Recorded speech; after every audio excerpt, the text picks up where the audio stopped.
Yang ko ngarang akhoi tawgibduna kamai tawge haiba matamda topic to fana pitho kana nainabani na ngasi nang sumai tawje question ja hana nainara matungda na question ji yaw pa wat sa sidang nainab tawje ko ada mawong gi sum yeng ji no ya pa mo do haiwo yang wanje question wanje to pa kala jo ma hai who can remove the vice president from his office hai vice president hai wa dam yaushala na ta ma yaushala na cha atari vice president je kana no je na khang da tari question ji khumung ngam na cha sumi ka atari akoina kai han khang to ji ge ha ma don vice president je kana no khang to je ne nang ta mani tam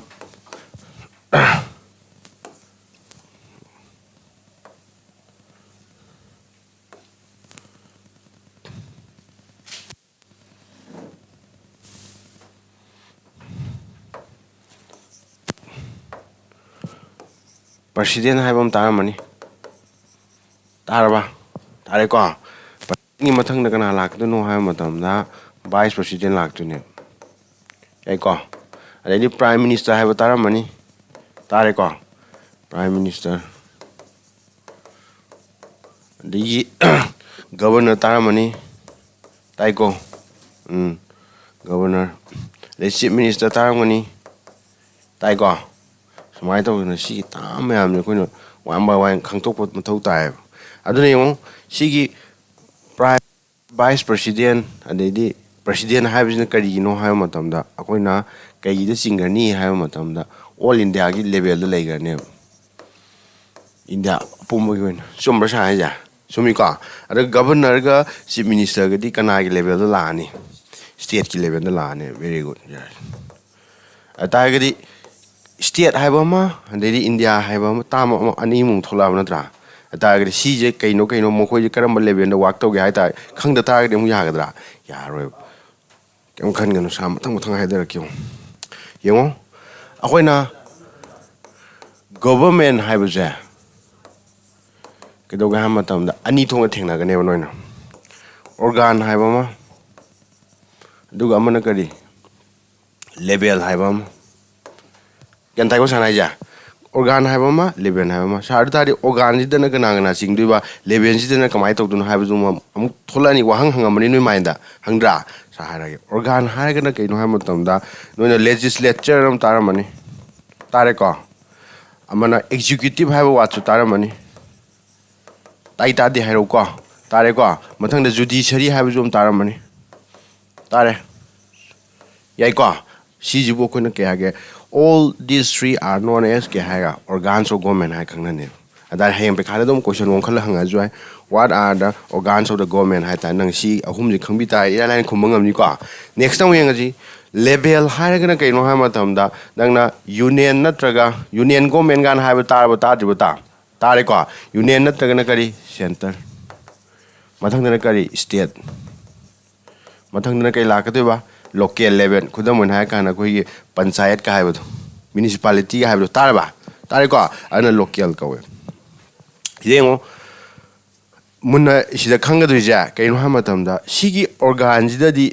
ahum thoe atari ahum thok tari sa kanana saw helino hai wa hanga mom laktra sida di ke do ga ha matam da amana sauna dev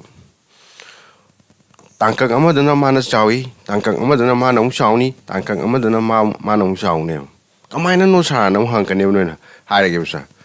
si yong legislature ha je kanano hana khangji akoi gi law semi ba kangbu khain ko kudam na kan mla lady minister mo ji kai kawe akoi na ke ha khang na matam da legislature ha khang na ne example sana mla ha na akoi gi state ki level gi wari ni ko all india gi tari ke ha ni mp ha rodra Hainiko,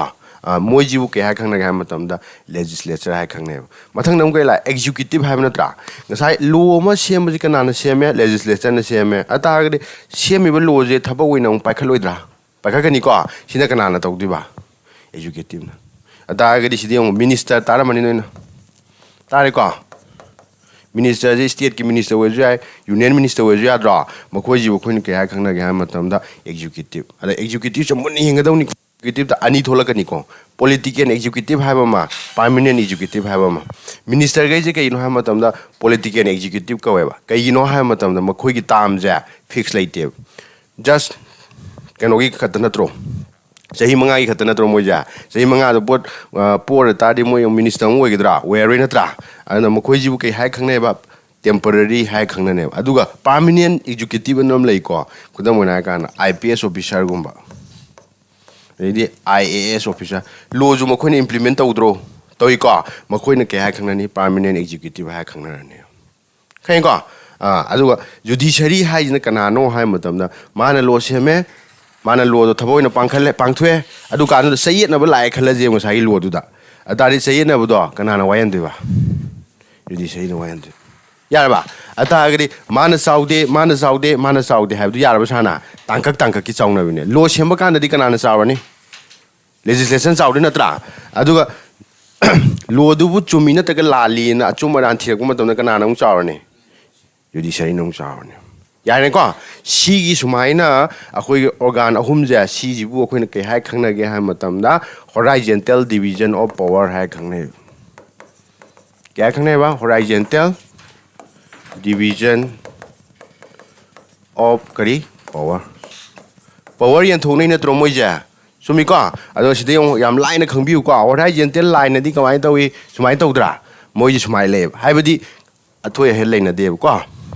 sema si gi sai si yare ko organ jare next yung level haiba na tra level jung ta la ge yung sida di ke dawi state ke union nga ji kana han chaw ge union hen chaw lo ro chongo union hen chaw ko adigi union gi mathang na kana lai state lak tu na tra state gi mathang na kana lak tu no local level lak tu no chongo yara ba ata ri sida di kana ne thoi hen haibam lei rab no tro ana sigu moi power na ke hai khangnai sigi line je ke koi vertical line kaudra haibe ge thadi ke no mo khoi mathang no na sumai lek tro sumai na power divide tau jing ke kaura vertical division of kari power hai khangna ne yan taw ro mun ne yam hang mani ko sidegi ongkhala ga chong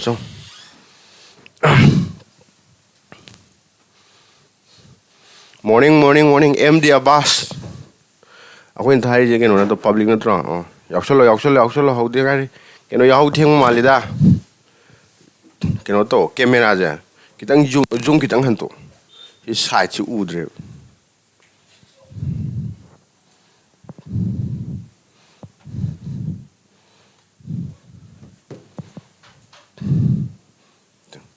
saran shema mi yadre adu changde adu dia thamol si gyan tare ko ke sukai de noi ano uji kitang leroi na lak podo sam ha yum ko noi ngang class aw yaw do noi kangbo sai class aw nga yaw dia oh ya ke sukai de noi ke no du di maning du di yaw de ngasi na ha mo dira oh ngang ke no to ni ko ngarang sana mong amadong tae ba kamai ta ke da hana loina ithue dana ithu matung da one by one nei na bane ko ngasi gi mong gi na ano bu mong kamai na question ama sumai na question je pithu ni dana question ji da yarak pa tam je hujo vice president khang no khono kana mayam changjang gre na ta khoina sumai na tak pa ma ado noi da aina bol ji kausala bane noi pa ma khalo no ko noi na si phai sa sumai tau ji haibo hairo yare hujo koi kai yogre si yogre ko kanogi division of power yore na tra yare sima ata agadi ngo ngasan hoji kai haigre president haibaji karamba level da work tawrani union level da natro tawdo bu mana union level da work tawre makha res ani ji thado ma yabra yade kai gino haiba ni ji kanai pa no dum union ge pa na tro sima khangbiro yare next yengo ata agadi ngo vice president je kana no ta la gyo yengo akoina parliament haiba wadam le tamam le ko tare ko noina tai ta de parliament house kya le ani letra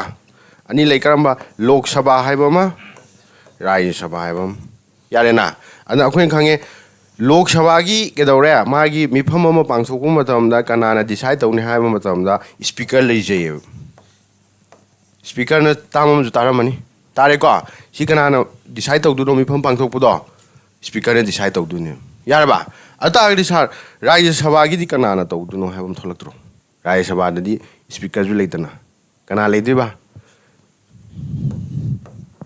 Gantare na Vice President atari Vice President kana ga hena naksanare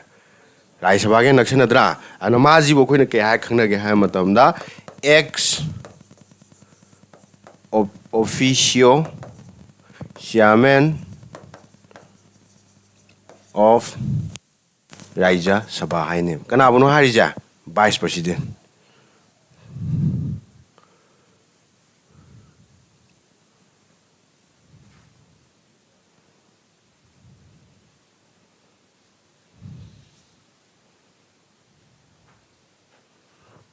Thank you khangi ko president ga vice president ga de governor ga sini amne exam da hangi ji ko ga yo hen ba mutum manama hare chumi cha tarok ka duni yare vice president ji khangi ko ata ga di ngo president na akoi kan thomi ko khwai chaw budi kana no mana sawi ni ko sidam yeng ga ji akoi na Nangna sida tam among pusalake season koi geography ki tam ni sensation am khangaba sensation na tam taraba tadibra tare ko census haibadi kaino hai matamda mikok thiba haibane chumi ko mikok thiba haibadi leba amaduda natraga country duda ke doga hai matamda mi kyam lege haibadi thiraka duine ko ado chi thirak pa matamda 1 2 3 4 5 ana thiraka duine ta aho bom nai duine tro aho buji kana wani khamra kana wani ba President oine mongone thidaba ho kane ko kaigino haiba matamda mark se koina ke ha khangnai first citizen of ke khangnai ba India ha khangnai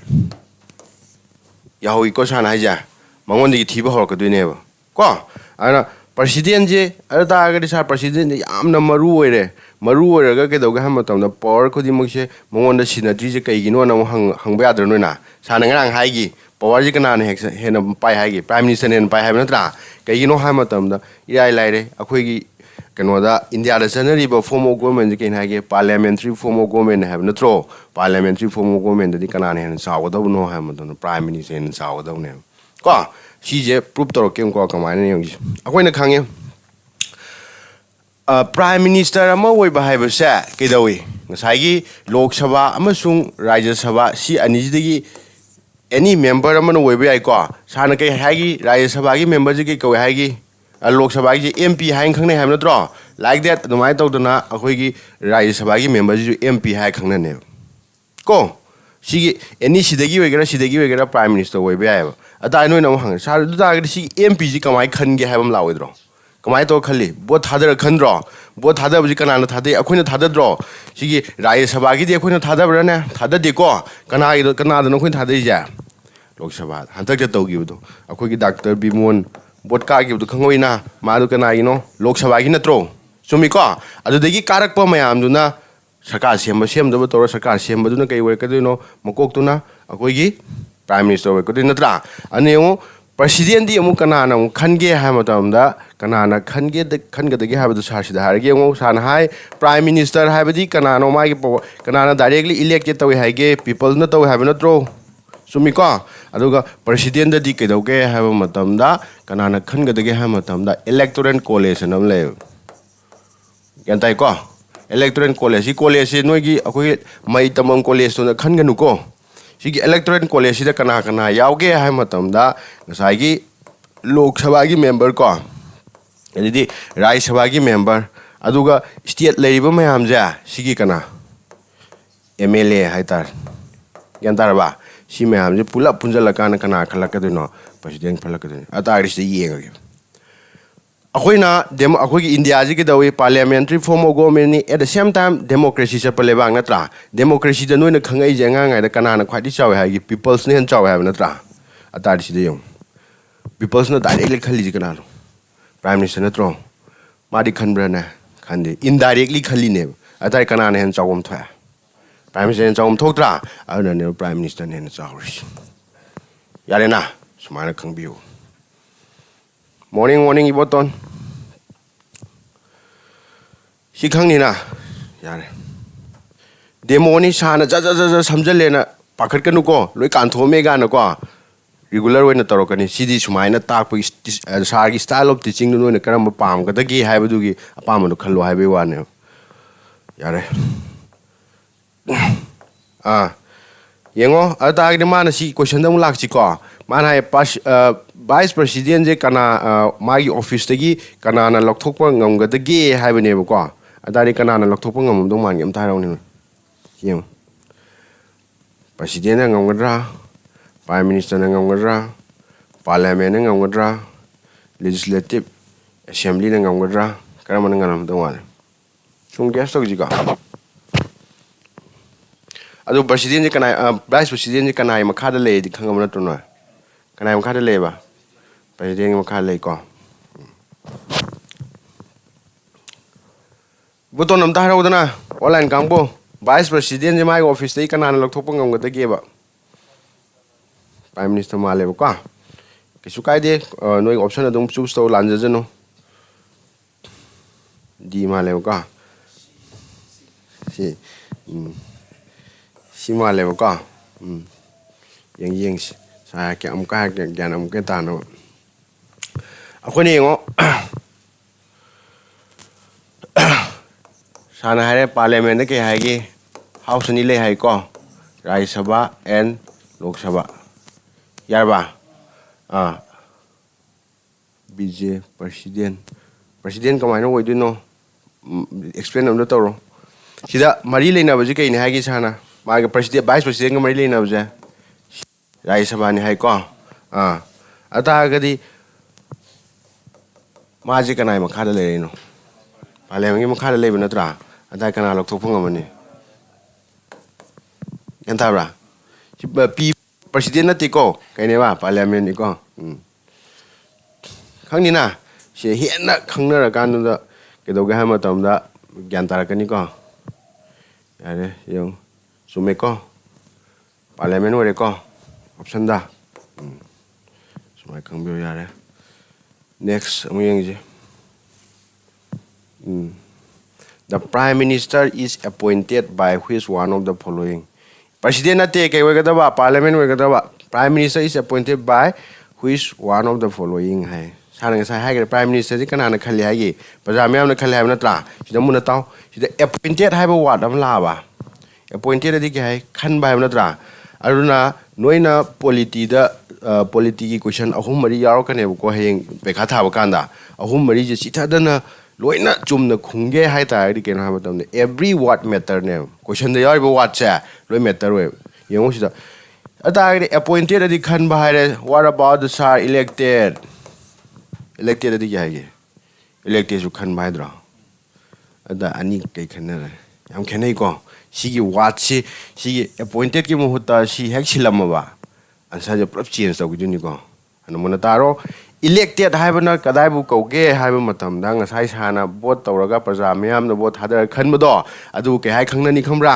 elected kawe kauga di ko se already appointed haibana kaino hai matam da noi sumai na khoi mi myam leire khalaje ba sidai gi aina apam ma da launa khangkap ja ke kauga matam appointed to kawe yarba ata di man sida haire Prime Minister ji kana na khange haibani ko ata ri sidai ngo Yamdre, she chief justice to she's mine people yarmel. Ka, question dida. I don't know a country, she and his confusion later at a boat color when you can do it. People and the can do natra. The whether she the question is people yarm the way can the way never. Munataro elected higher Magana Kanawagaba, people Wagaba. Appointed higher Magana Kanawagaba, President Wagaba. Come I don't know Haki Koshi. India ki level ke langum ji ko Manipur ki level na khan ji ko yengo akhoi ki Manipur da MLA masing kya lai humpu level na tra humpu level ji manung da kamai tok don kaya karam mina sarkar pai du no haibadi kaya phangona sarkar pai du no 30+1 phangona tra haibadi tangkhai di ki hemba du ne let's say suppose A कौवा party मन कदौगे है मतम दा 31 fungi अदुगा B न क्या फंगौरने दु तागदी 29 फंगौदु नत्रा अता दा खोइना खंगे सरकार सेमौदो पार्टी दु कई कौग्रे ऑपोजिशन कौरे चटखरनी माम यारे को माम गाक्तन काउथोजी सिदा येंगजे 31 ले होरे को 31 जे कदौगदगे है मतम दा MLA गाक्तन नत्रो मोजे चुमी को सी मयाम जे मोजे लोइना कनो तौबे याय जिमी प्राइम मिनिस्टर है चीफ मिनिस्टर पुछलपै गाउगनु को दगलान वनथोरकदुनि छाना सिजे कई बा मोजे लोइना कदोबा चीफ मिनिस्टर लोइ याय अदु बोय थोकप्रना बोय थोकति को अतारि कना ओइदुनो हायबम लाक्त्रो लाई को सी कना ओइदुनो हाय मतम दा मोय पार्टी जिदा हेन लीडर अम थोलाने अदुगी लीडर दो मोयना थागलाने अदो कनाना पिसन देबा अखुने ने स्टेट की लेवल की नत्रो अतारि कनाना पिसन लगनी स्टेट की कना ले हागे गवर्नर ले हाय नत्रो गवर्नर द पिखर खनेबा अदुगा गवर्नर न कना 31 जिगी मनुंग जिगी ngasai moina pikhalaiba list to aduda kai wain khandeba chief minister wain khandune adu san state ki wari natro to kon tho yare lok sabha gi wari won tho jeba lok sabha da kya lege 545 member leiba natro lei ko muna taw si tam yaw kani lok sabha da na lok sabha da na member je kya lege matam da 545 leiba ko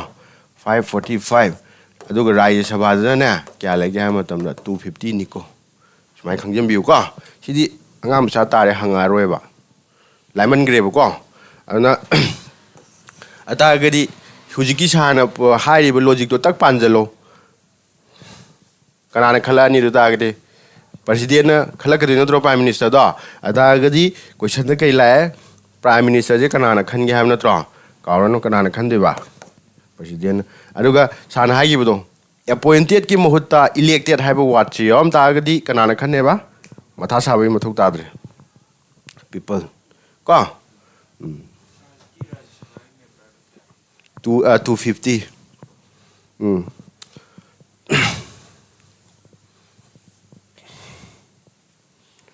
यारे सिमगा तारो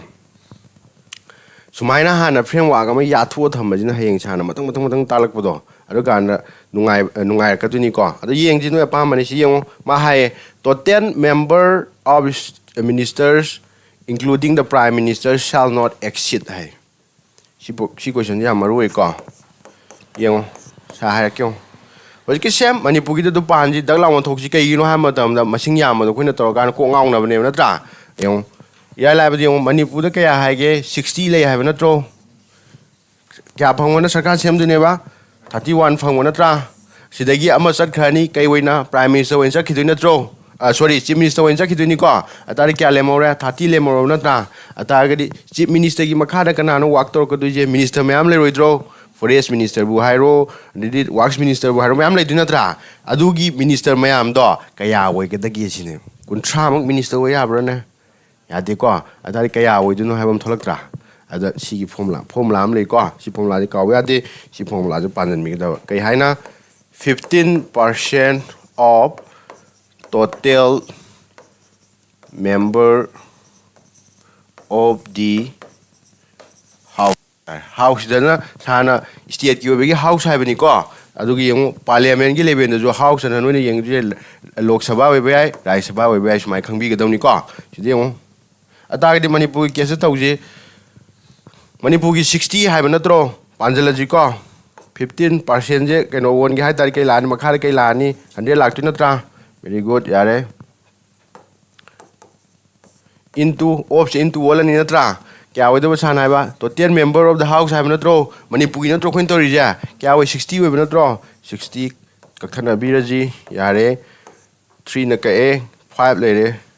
3 5 जे 15 क्या लेरे 2 दारी क्या लेरे केनो high La mama sorry nako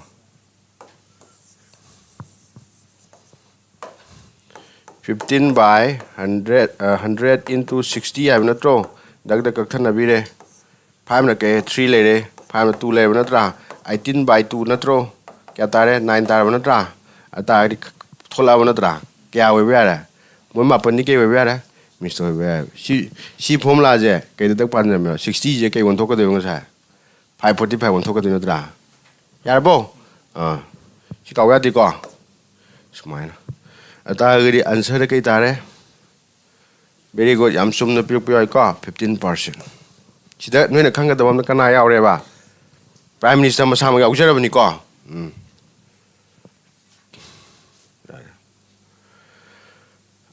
Simu yengas. Sidi ngarang ta ki ngarang class aw ngang na khumdin. Which of the following what has not been written in the preamble of Indian Constitution hai. Sa ngang hai gi do. Preamble da what kya yaw hai gi maroi ba. Mapan yaw hai gi dra. Mapan ji da yaw da ji karam no yam ta raw ne. Sumi ko. Sini ko. Ka ro ngarang yaw da bu hai gi wat dang khang mo sa ira ke mo. Noi ningjang ta ju hai ro no na ha man kai le re sovereign ko. Ani subuda kari socialist Om subuda kari democratic Mari subuda kari republic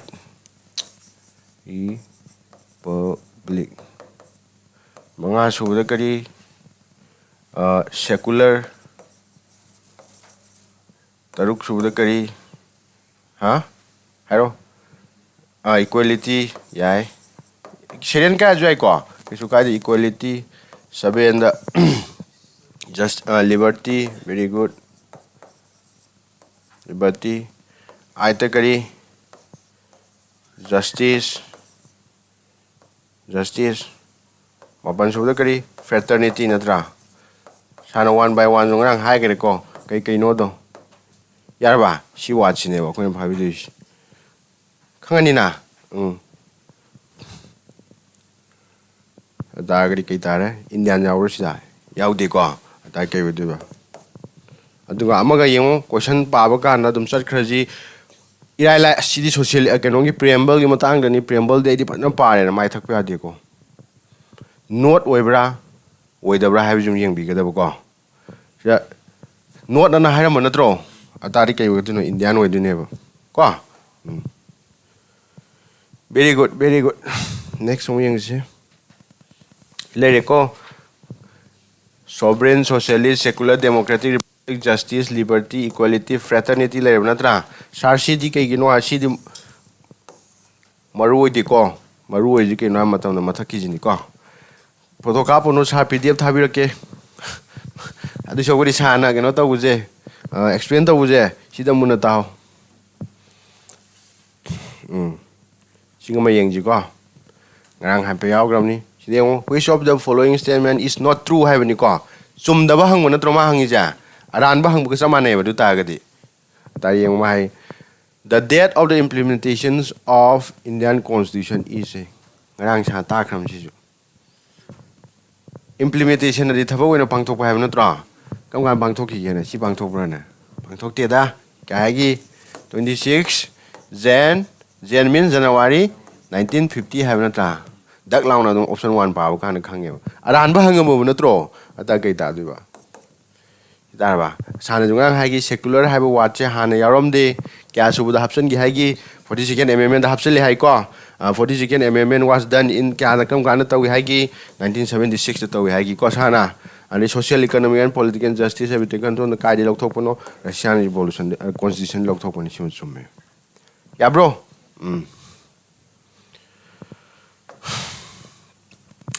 Simu sana ngang explain tau gram secular hai bu ji kai no ngang define tau re ko ngasi mu define tau ke khang da ngang do si yong karam boi dong man kyo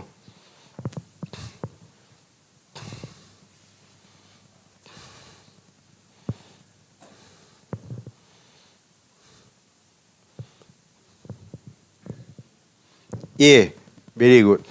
sumi ko sana ke hai gi secular hai bu di ke hai gi akak na ma dharma ma khatang da focus tau da hai natra hai bu dharma khudi ma ki changja pham lei bai ne aduma hai all region are equal in the eyes of ke hai ge government hai natra obviously ke ta ju no si ta ju natro atai yeng bi da sumadi ke da atai yeng bi da ju har sana hai drong rang akoi ge preamble da yaw words me am ji silla question me am sem bai hai da sem mai ji ne sumai sem ka dun yare simyong si lai hai cái sana si chúng đang hai cái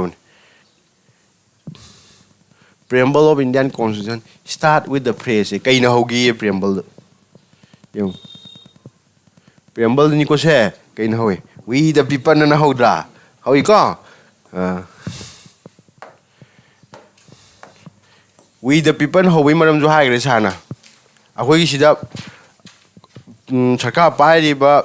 minister वगैरह अदेदी prime minister वगैरह मोई ma'am जी कनाना खले है कि साना प्रजा ma'am ने खले है नत्रो अदे मोई न पाई पावर जी कनाडी लापनो people दे लापनो नत्रो ultimately कनाना सारे तारी people ने हन चाव नत्रो अदुने ने we the people है दुने prime minister चाव तारी I the Mr. Prime Minister गाना हरोप जो याद रहा याद ब्रा अदु हरोक्ति तो कहीं नो प्रजा मैम ने चाव वही ने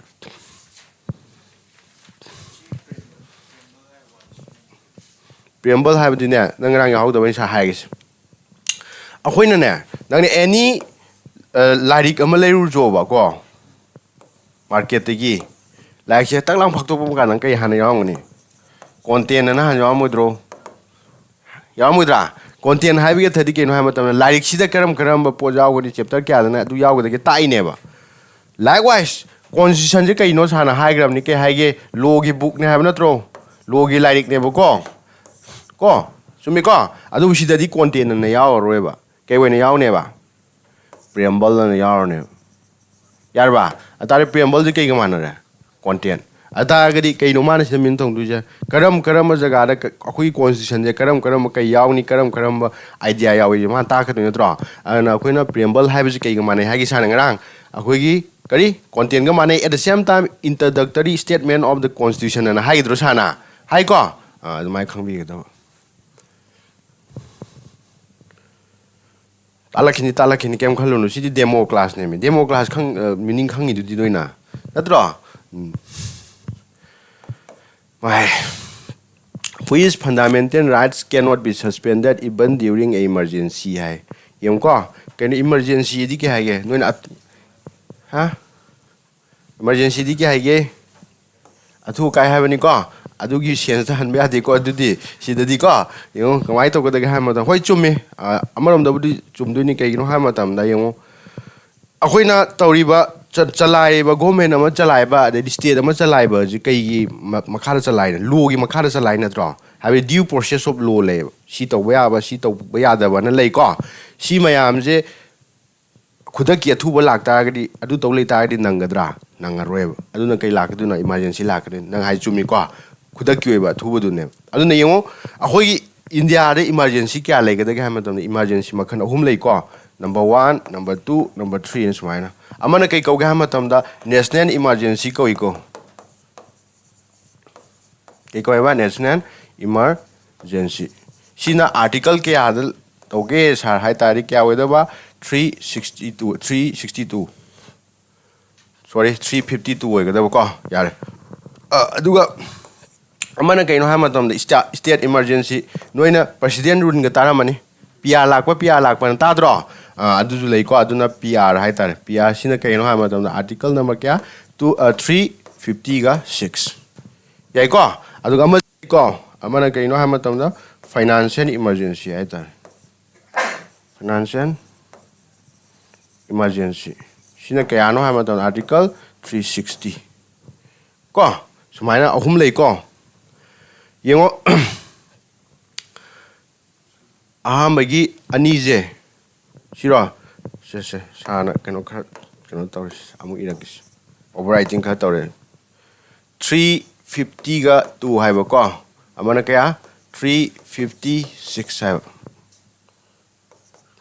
Yarba Yengo Ahamagi Anize She did a Gamatam in India, the Tatan Tokrev. India Gandina Panomatam, the Jusi National Emergency, I love Tokrev. I do Kawade, she a home super emergency, financial emergency, I would decay what they get the Mokona finance, the Kay Marilyn, Pashaga Marilyn, and a Shentunga Marilyn of emergency. So far, Nasibo Buddha in the Adam Pok tree. She do Tatan Hangonika. In the other Nasibo Buddha Mukta Tok tree emergency, the Karambanona. Financial emergency. Mahai, Sigi emergency Sana Mungrang Hagi, fundamental right Kalegi, Taruk Legi Kongrang Sana, Taruk Sida High fundamental right, Taruk Se, Sigi Manunda, emergency like Targasu, Kakatpayada, but suspend the Wadiki I get things in, but do not draw. I don't think you may add the Karamanui. Come with the money. I'm Tolakan option Pavaganda. right to speech oigadra, right to religion oigadra, right to equality. Mio bigi punsi de kwani maru oiba khaluko. Come on, no ha. D. Very good. Right to speech is no wangang biga dikado na tro. Sidi ke doge thingjen ga juai na. Wangang da jo khoi hingdu ni na tro. Sumi ko. Ade religion jo amarom na sideline thambe ai ko.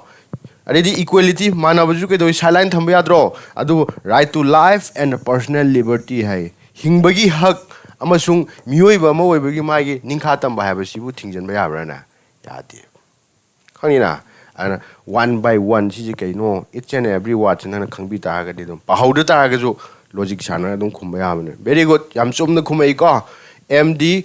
Ramesh Khan D. Very good.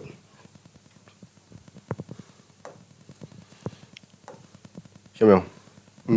She's young out given. Sananga part and the Kaiduiko. Sananga Kahagi part one, the Part 1 kay lere akoy India aje define to we have na tro hay ko part 2 dana kay dawi haygi part 2 dana citizen ni haygi ko citizen part 3 dana kay dawi haygi sana fundamental rights na tro FR na tholagi ko part 4A da kay ni haygi sana fundamental duties ni haygi tro hay ko atay kay wari sa D oidra na E oidra na tro mana yai na very good e yung loi khai do le to horen PDF to yaro kan ni ko part A na kay no union and its India le ko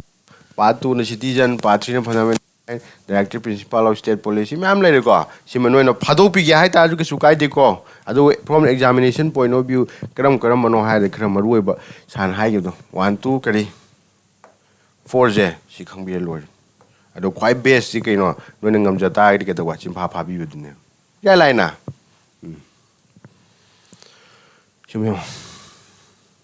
Hana fundamental duties Kale Hana, Tarale, but the Kale, Tamatule Hamnata, Tamatuke, no one by one, and high record, I see you. Fundamental duties Karaman. Munak pa muna take amazo hayang nga city online si tien gan serjam to piro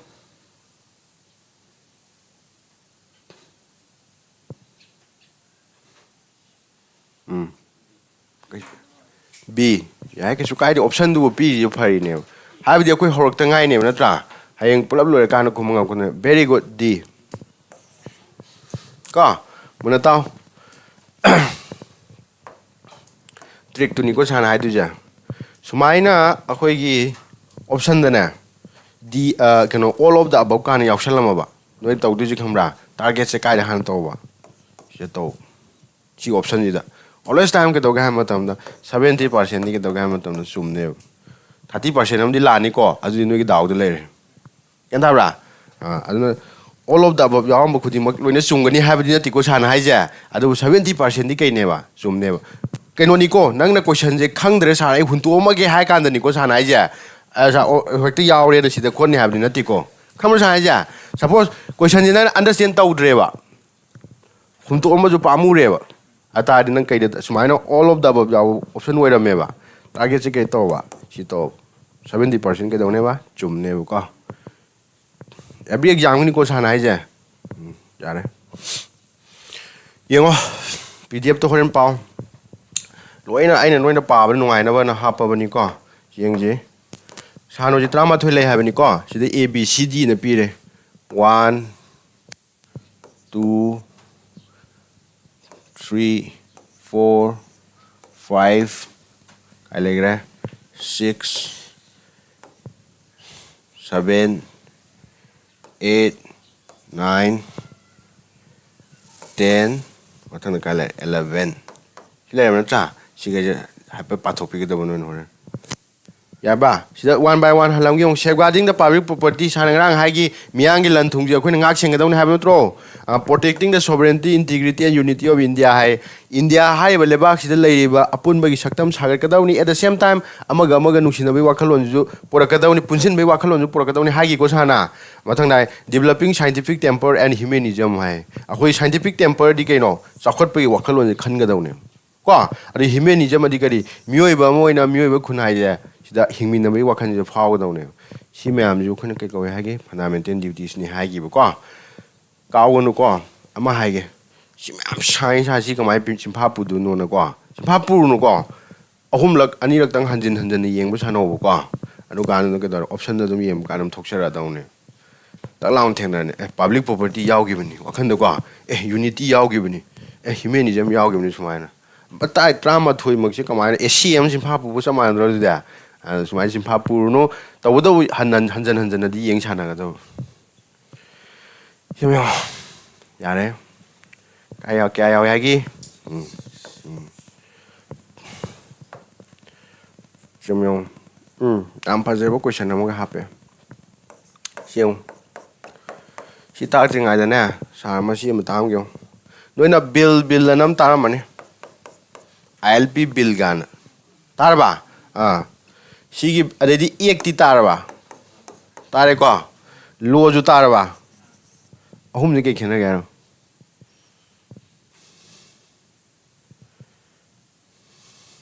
khena dong man khena mo dong man bra khena dong wala khena di ko mo ta tangkak ki ni ko yeng akhoi na lo ma oirak pa hai ba se kai di oirak ka ga ha ma tam da bill dei la ka ni ko bill dei la ni kai wala ni ek wala ni ek wala ma tung da kai la ka ba lo wala ka ni sana ga sai lo ma semba na hai gi dro lo semba ji kana ne hai gi legislature ne ha na tro lo ma oi re na lo ne ta puthro ka dong na te kai han puthro ka de ba bill han puthro ka de ne kha ba ar ma thang da kai dau de ba kai wala ka de ba ek wala ka de adu ek wala ma tung da kai wala ka de ba lo na la ka ni ko sumai khang bi ro ani yo question ji kai ma tang da no emo sida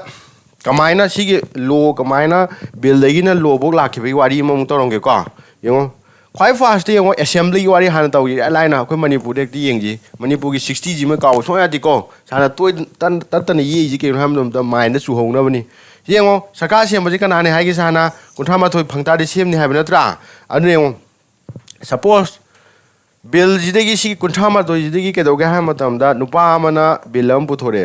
ko kudam mon ha gan manipur da leiba leisabi ari bige ji ke dawra to loi pi ni gan oi ba adru si ja puthore ba ar moina pass tawre khala je ba moina masing ya mani moina pass taw gi na tro moini kun thama thoi sura bani na adu pass taw bu do adu kai ko ge ha ma tam da akhoi gi bill do ke dawra aya ba pi ba ha na khangna ne house da pass taw ro matung da house da ya ba ju pi ra ni da adu house da ya ba pi na loi de ba kai dang tha di ba state ki wari na tro khoin to ja governor da thar ne yan tar ba ado governor once ngasai moina house tagi yara piraba bill do amu ayaba pithora ba atari kai wolani e wolani khani na atari ke dawani ek che ngasai kai wolani lo wala ka tuna tro lo ji kam kan wala ka ni sana ngasai akhoi gi lo ma thaba oina pangthok ko do ga ji kana ne ha gi executive ne ha na tro makhoi na ke dawra thaba oina pangthok po pangthora ba matung kai wolani lo wolani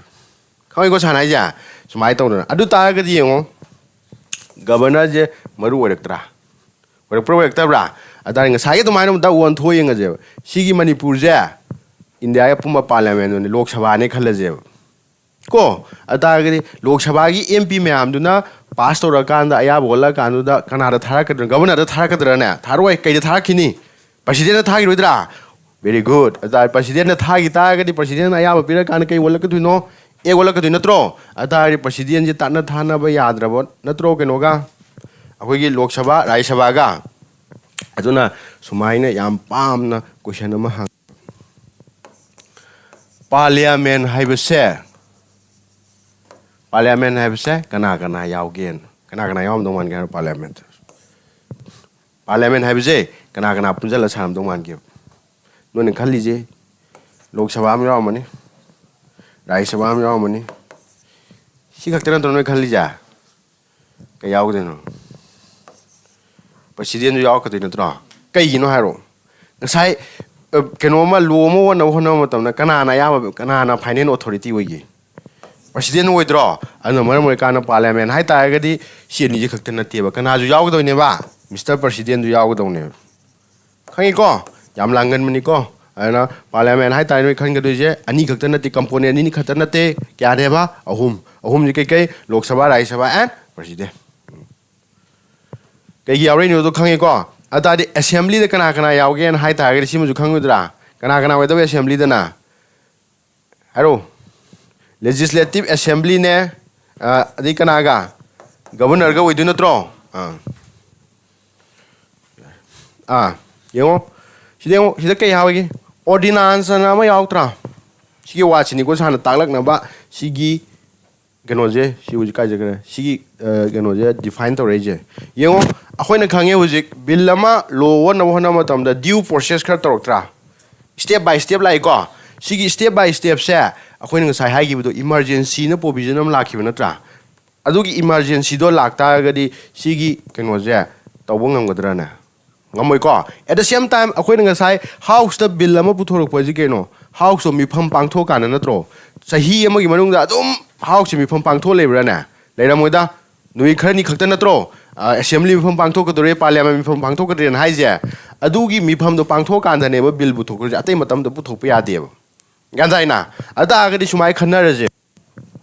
Kegumba, Lok Sabah Wegera, Rai Sabah Wegera Nataga, Assembly, Legislative Assembly Wegera, Mipam Pangtopi Matam, Oi Dev, Mogi Shuti laying at the Nicolazebqua. Yam the Sativa, Tabama Tolev. I do Tabaki thing, number one of them, Luom, the Katarev. Atagadi, Moyamung I legadra.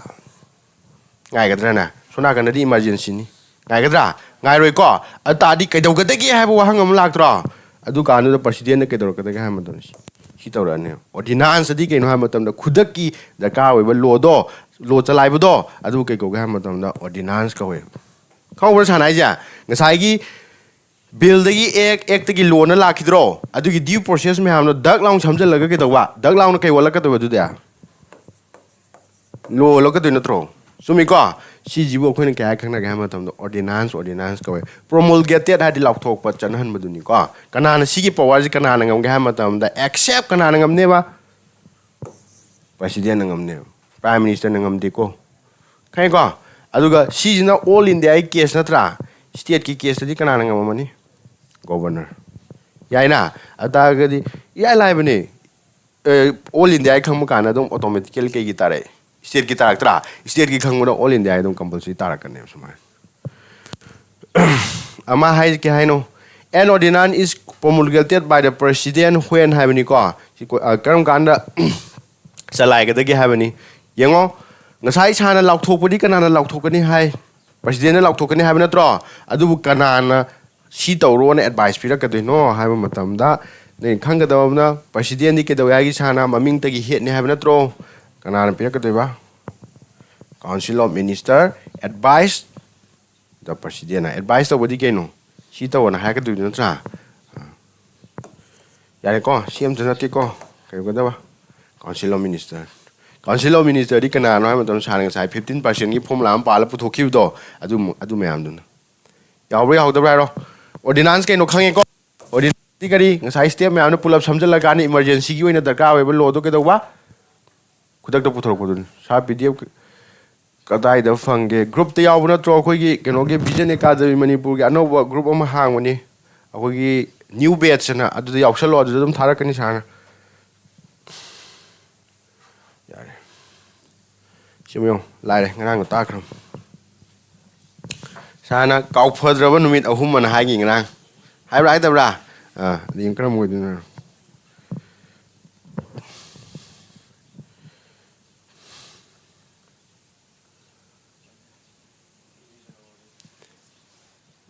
Yaudia, Yaud the target, the auction law, I cannot open when you request her road, I cannot talk. See, can you see with you? When the power sign, I have not draw. Sign this high don't know what to draw. Sign don't know what you come when you have be when you have not draw. Sign high give though. Sign don't know not sini, Sanabana sini, Shamble when I can never, sini have not draw. Aduke hagi, Shamble over to Sanakagi, adopted have not draw. So Mika, Sanabaduke hage come into force have not draw. ꯁꯤ ꯇꯥꯝꯁꯤꯅꯦꯕ ꯃꯔꯨ ꯑꯣꯏꯁꯦ ꯑꯃꯅ ꯀꯔꯤ sign ꯍꯥꯏꯕ ꯅꯠꯇ꯭ꯔꯣ ꯈꯪꯅꯤꯅ ꯅꯣꯏꯅ ꯑꯦꯅꯤ previous year ꯀꯣꯏꯁꯟ ꯑꯃ ꯐꯥꯛꯇꯣꯛ ꯌꯦꯡꯉꯣꯕ ꯁꯤꯒꯨꯝꯕ ꯀꯣꯏꯁꯟ ꯑꯃ ꯑꯗꯨꯝ ꯌꯥꯎꯔ ꯂꯩꯔꯝꯃꯗꯧꯅꯤ ꯀꯣ ꯃꯔꯨ ꯑꯣꯏꯕꯅꯦ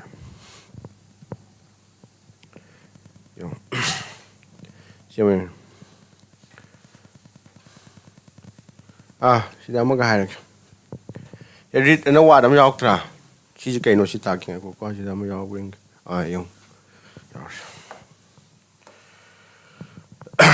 ꯔꯤꯠ ꯍꯥꯏꯕꯗꯤ ꯀꯩꯅꯣ ꯔꯥꯏꯠ ꯍꯥꯏꯕ ꯅꯠꯇꯦꯀꯣ ꯔꯥꯏꯠ ꯍꯥꯏ ꯏ ꯌꯥꯎꯔꯛ ꯇꯥꯔꯗꯤ ꯔꯥꯏꯠ ꯑꯅ ꯄꯥꯏꯗꯤ ꯅꯠꯇ꯭ꯔꯥ ꯔꯤꯠ ꯍꯥꯏꯕꯅꯤ ꯁꯤꯗꯤ ꯔꯤꯠ ꯑꯗꯤ ꯀꯩꯅꯣ ꯍꯥꯏꯕ ꯃꯇꯝꯗ ꯌꯥꯊꯪ ꯄꯤꯕ ꯍꯥꯏꯕꯅꯦꯕ ꯁꯤ ꯇꯧꯕ ꯌꯥꯗꯦ ꯁꯤ ꯇꯧ ꯍꯥꯏꯕꯗꯨꯅꯦꯕ ꯀꯅꯥꯅ ꯍꯥꯏꯗꯣꯏꯅꯣ ꯑꯩꯈꯣꯏ ꯏꯆꯝ ꯆꯝꯕ ꯀꯣꯟꯁꯇꯦꯕꯜ ꯑꯃꯅ ꯑꯦꯁꯥꯏꯗ ꯑꯗꯨ ꯍꯥꯏꯕ ꯌꯥꯒꯗ꯭ꯔꯅꯦ ꯌꯥꯔꯣꯏꯀꯣ